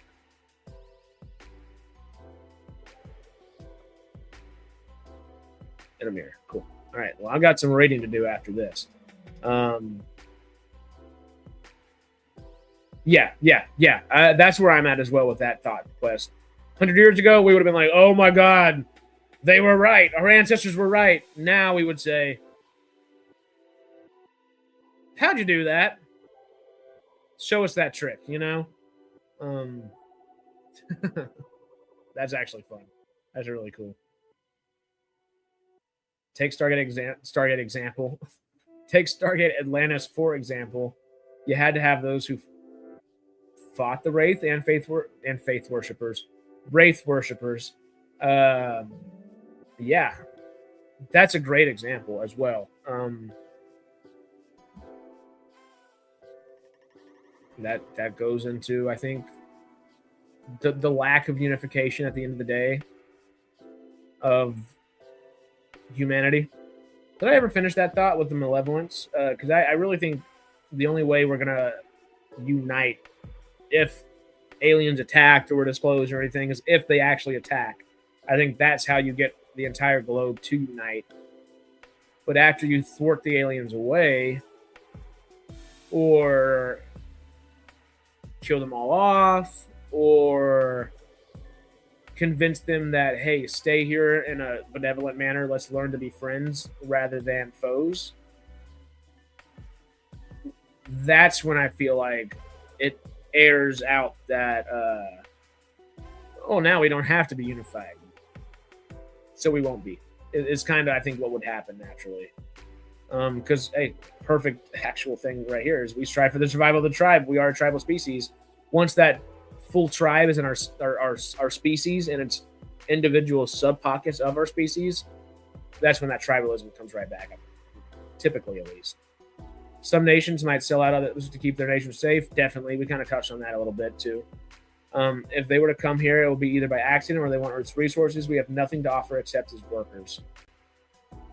Well, that's whenever we are exploring outside of our own solar system, both for curiosity and probably for resources. I mean, realistically, we want to mine some rocks in space. It's not too far off from happening.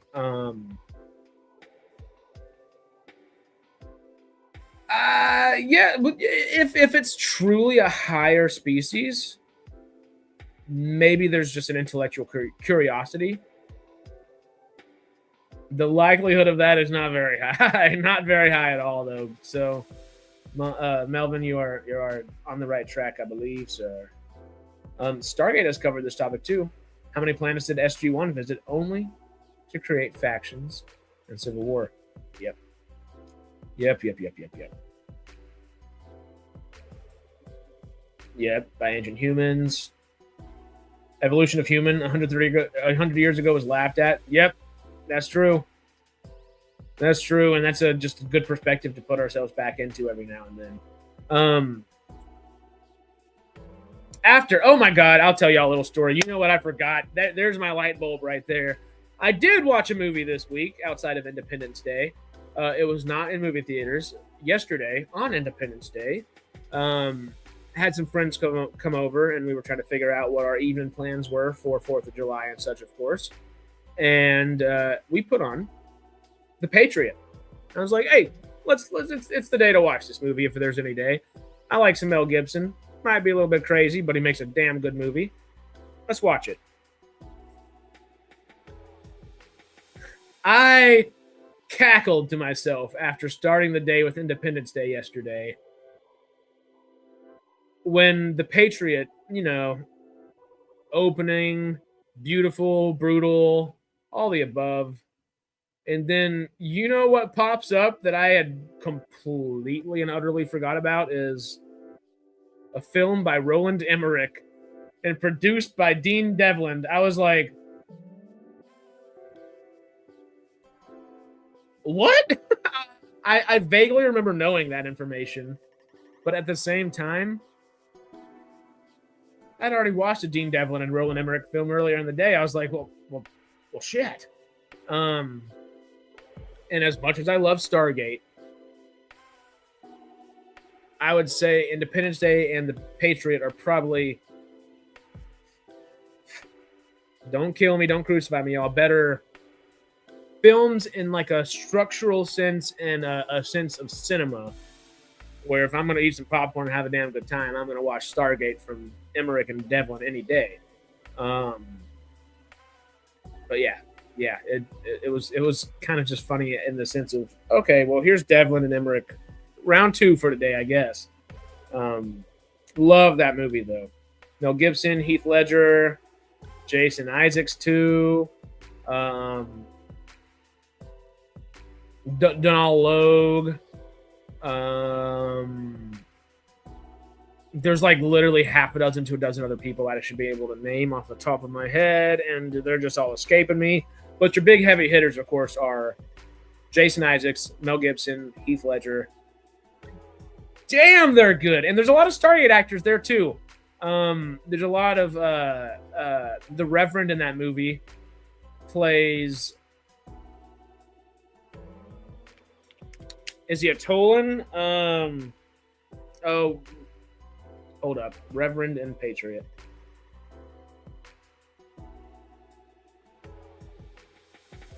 Played by Rene Auberjonois.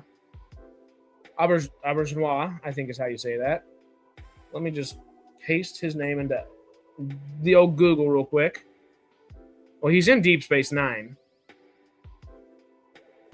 Let me say Stargate, because I know he's in here too.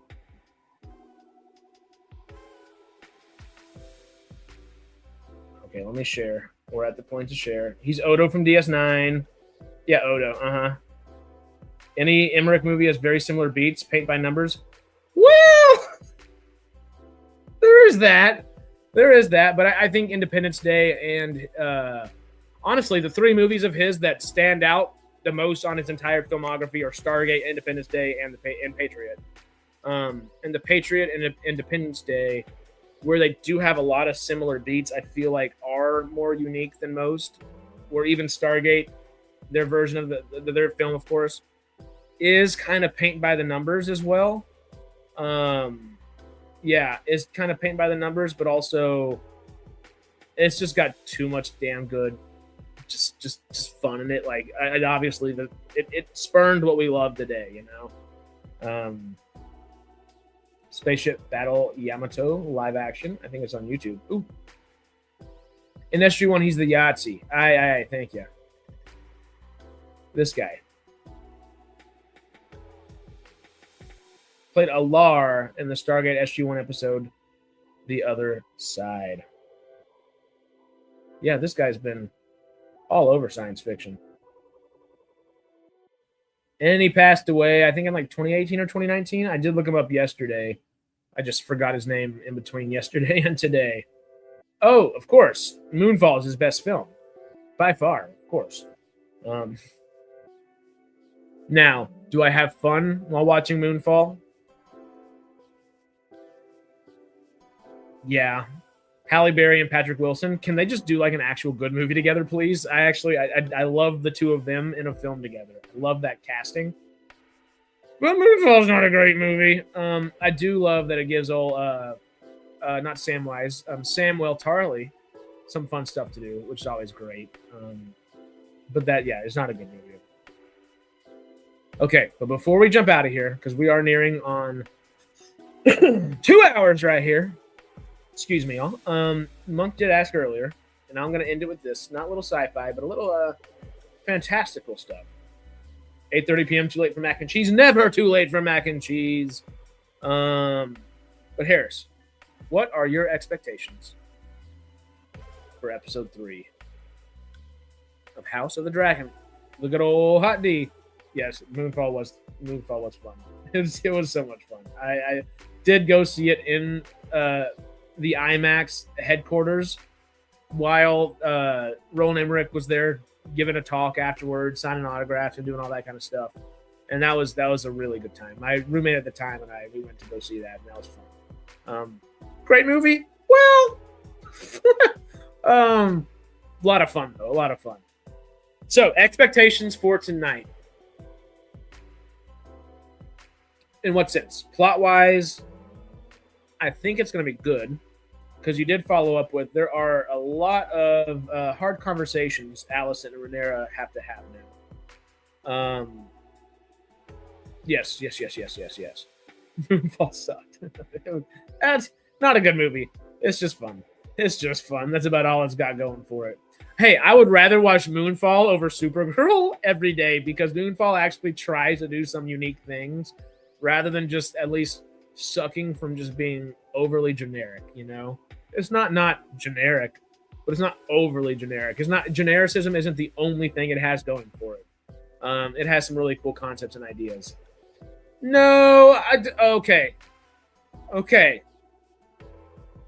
Would you rather watch Moonfall or Rebel Moon? If you would rather watch Moonfall, chat, put a 1 in chat. If you'd rather watch Rebel Moon, put a 2 down in chat. Because Moonfall was excellent over Rebel Moon. Rebel Moon, talk about genericism, is the only thing it has going for it. Because yeah, I'm on 1 all day.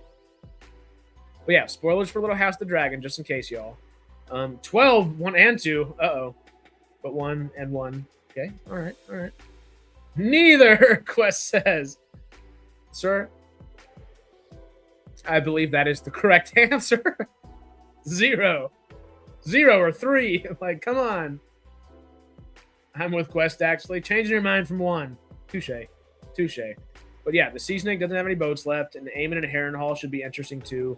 Alice Rivers will have some fun. I'm excited to see the Alice River stuff. I am excited that they're expanding on that and diving a little bit deeper into, not just a little bit, a lot deeper than what we know. My worry, though, is because I love Ryan Condal as a filmmaker, but he doesn't seem to have any interest. I feel like him and George R.R. Martin are just pissy at each other, and Condal has no interest in telling George's story for what George's story is. He just wants to tell what he finds the interesting tidbits of it and make it make sense for that, you know? Like, I really hate that. Oh, God. Not Bela. What's Bela's younger sister's name?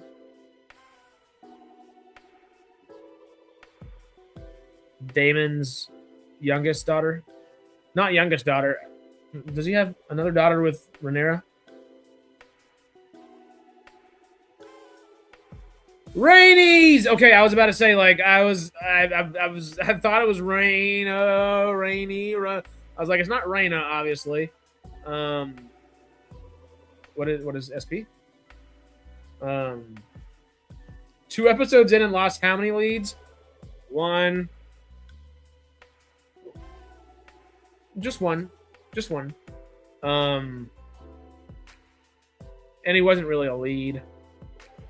He never really was a lead, but he was the head of a house ish. Rainey's, yes. Oh, that's gonna be I mean, it adds more familial tension, but Rainey's for down the road, like. No, it is Reyna, isn't it? Isn't because now I'm mixing up names. Rainey's is Princess. Yeah. No, that was her aunt. That was Rhaenyra's aunt. Is there a Reyna Targaryen? Rhana? Yes. Oh no, but Rhaena Targaryen is. Oh, that is Rhaena Targaryen. Yep. Reyna is who we're talking about. Cool. Oh, good point. Yep, 2. Oh yeah, but the pirate wasn't. Jace and the pirate weren't necessarily true leads.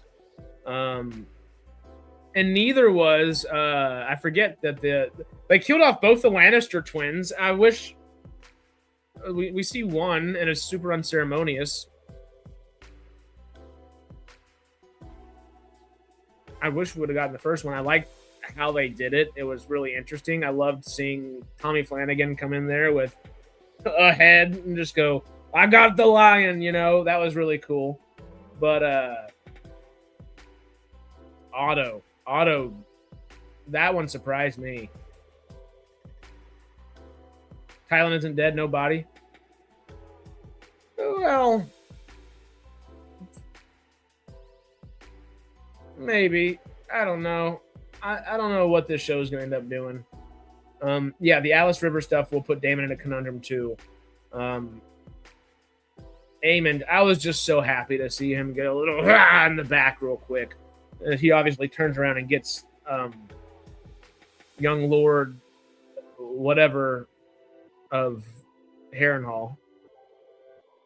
Is it still strong? It's still strong, right? That does it Harrenhal. It's just not Lair Strong and Harwin Strong's family. It's Simon Strong's family, right?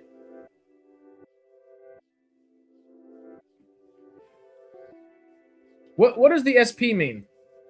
SP question mark.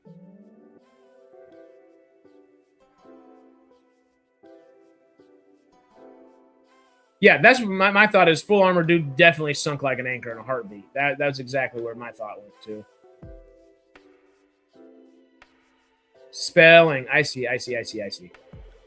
Well, remember, we're talking about Reyna. Reyna is Daemon's daughter. Rhaenys was Daemon's cousin and Viserys's cousin that was the queen who never was. But Reyna is the one that is now taking Nettle's spot, jumping on Sheepstealer and doing all that kind of stuff. And, we're at where we're at with that. I wish we had Nettles. I wish, because Nettles is such a good character for Daemon's story too. And I guess I see what you're saying, where Daemon's going to have to correlate with that somehow, some way.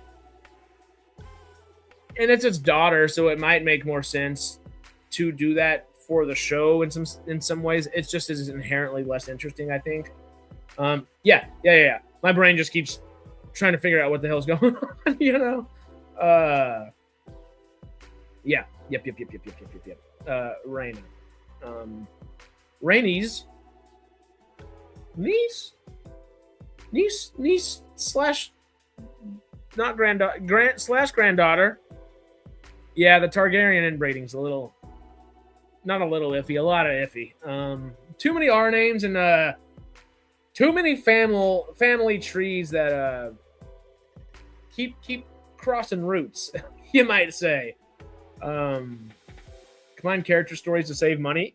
I understand that, but it's inherently less interesting when you take out when you make it this dynastic thing, which it is a dynastic thing, but it's supposed to be this dynastic family, and it's supposed to be juxtaposed against the lords and the ladies and the underfolk under them and everything of that sort, and it's kind of traded the entire underfolk aspect of everything. I don't think we have a true I don't think we have a representative from the small folk, that we're really following. Is there somebody that's in the small folk that makes sense? Nettles would have been an amazing character. That's the character that pisses me off the most that they've excluded or changed or form fit to meet the standard they're trying to meet, whatever the right thing to say is. The dragon seeds are the underfolk part of it. Oh, okay, great point. Thank you. But also, it just, Ulf is our best example for the underfolk.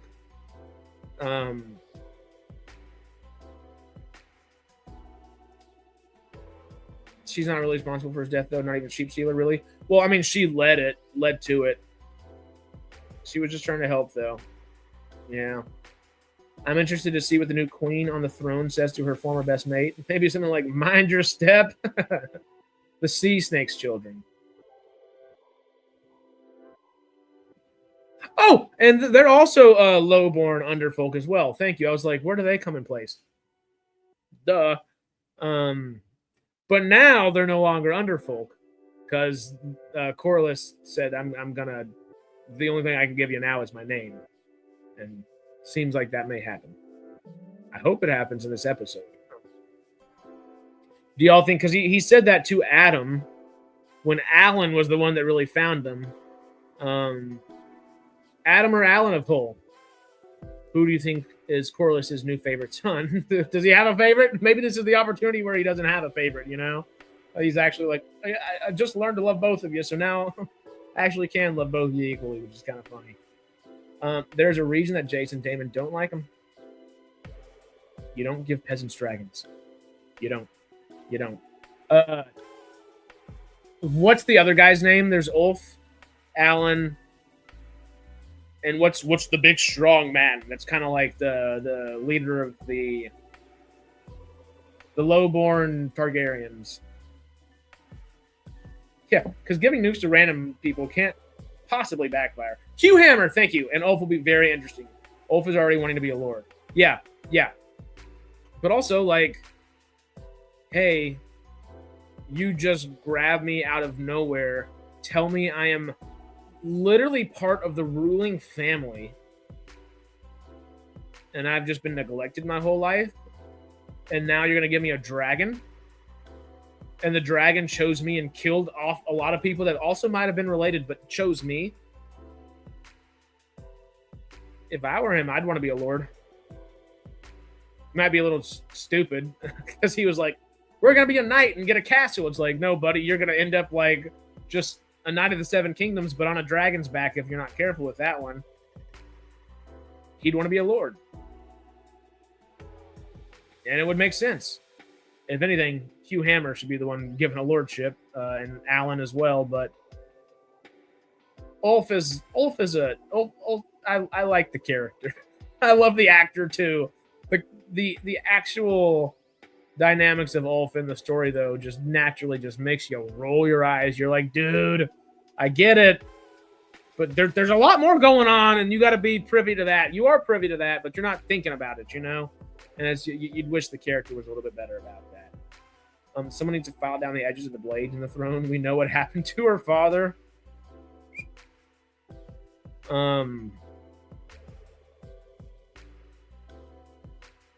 Hugh Hammer will be interesting in the upcoming episodes. In the book, his family has moved to a green area. Yep. I don't know if the show does this, though. We'll see. I never even watched X-Men 97. So sorry, that's not us. We're the ones that will coordinate. Don't worry. All the other channels, they'll be the ones to watch the X-Men 97. We'll be trying to coordinate. Don't worry.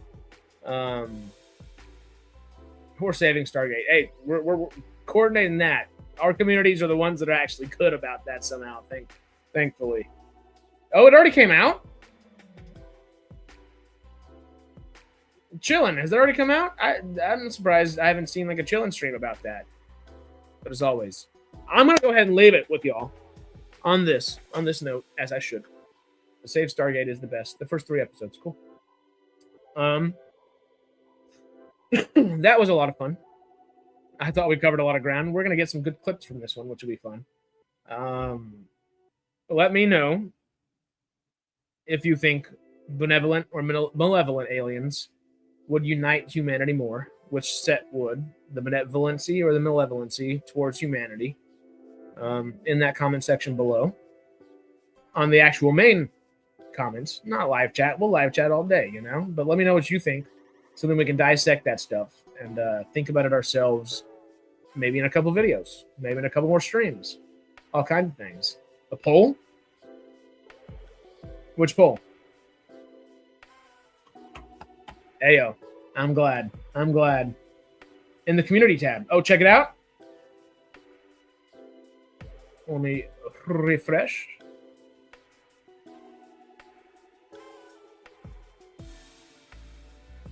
Still the same amount of votes.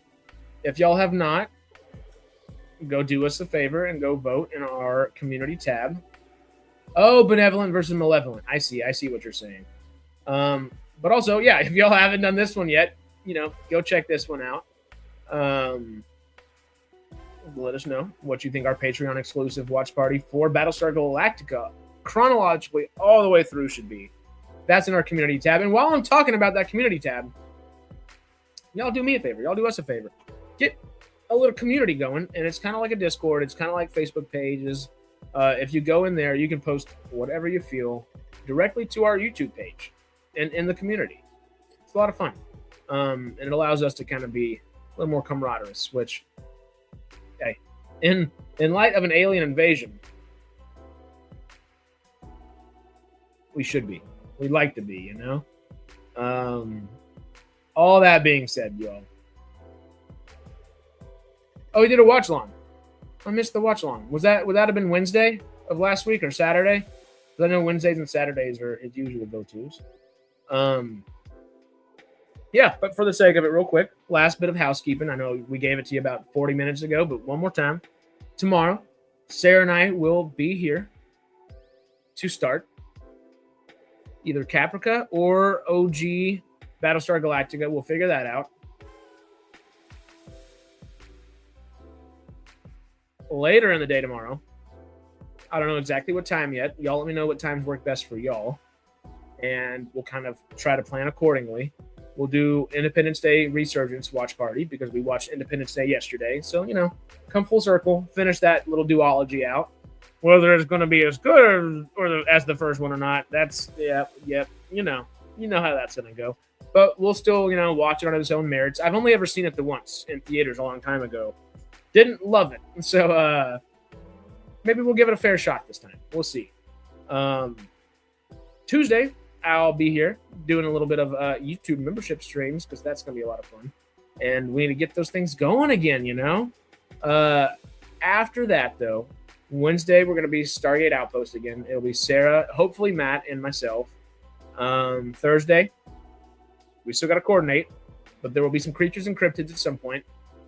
And 6 p.m., we'll be watching for a watch party again. Season 3, episode 2 of Silo, which was so far great. That but season 3, episode 1. I can't even get my numbers right or say them right now. Am I having a stroke? Don't ask me. I hope not. That's going to be a lot of fun. Friday, we'll talk about it. Sunday, we'll be right back here. Damn right. We're going to have to build our own silo. We'll stream directly from the silo. It'll be a lot of fun. Jobless Reincarnation dropped 2 episodes of season 3 last week. Waiting for the dub now. Heyo! There's a lot more dub Daemons of the Shadow Realm. I don't know if you hopped in early enough in the show to see that, but it's really good. And that Witch Head Atelier is really good. Really, really, really good. I'm really enjoying both of those right now. In the world of anime, of course. But Anime Trek will be down the line. That'll be down. Actually, I don't know if we'll ever do an Anime Trek because we can just grab genres and talk about animes all throughout different variations of Trek. But we are not making another Trek till we hit 50,000 subscribers on here. So hey, I got to get used to it more. Don't crucify me, y'all. But I got to ask for super chats a little bit more. I just got to get in the habit of it. You know, I did it once earlier. Don't feel the need to do it if you don't like to. But if you have something you want to make sure we cover, that's always the best way to do that. And then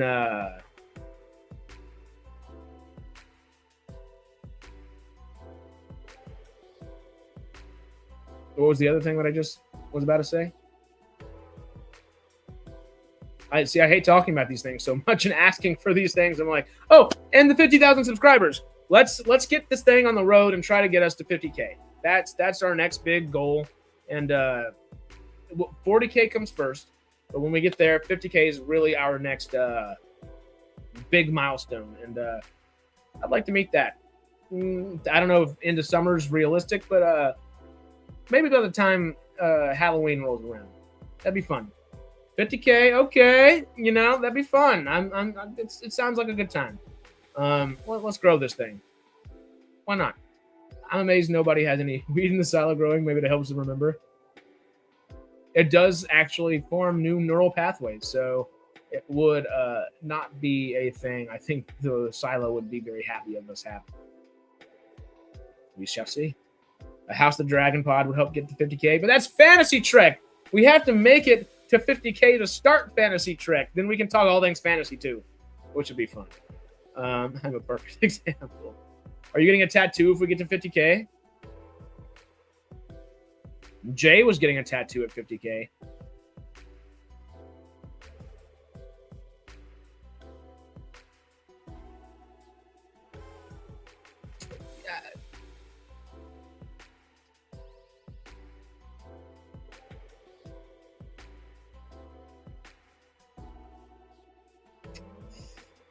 I almost want to say Jay gets a tattoo at 50K. I'll get one at 75K. Because I might own and operate the channel now. But Jay's our OG SciTrekker. So 50K is when he's going to get that tattoo. We'll say me is 75K. Caveman talk. I've been watching a lot of Ghost. Oops.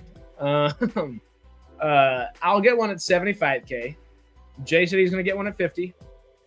We'll see if we can convince Chaz at 100,000. Maybe. We'll see if Matt will do 125. Maybe Sarah 150. If we ever get to these things, we'll do incremental, you know? Long way away. Maybe not so long if we do it really well, but patience is a virtue, and one step at a time, you know? A tattoo of a tattoo? Zipline. No, a tattoo of probably our logo would be my guess. The good old SciTrek logo. Right there. It'd probably look more so like this one in the corner, but like silvery. But yeah.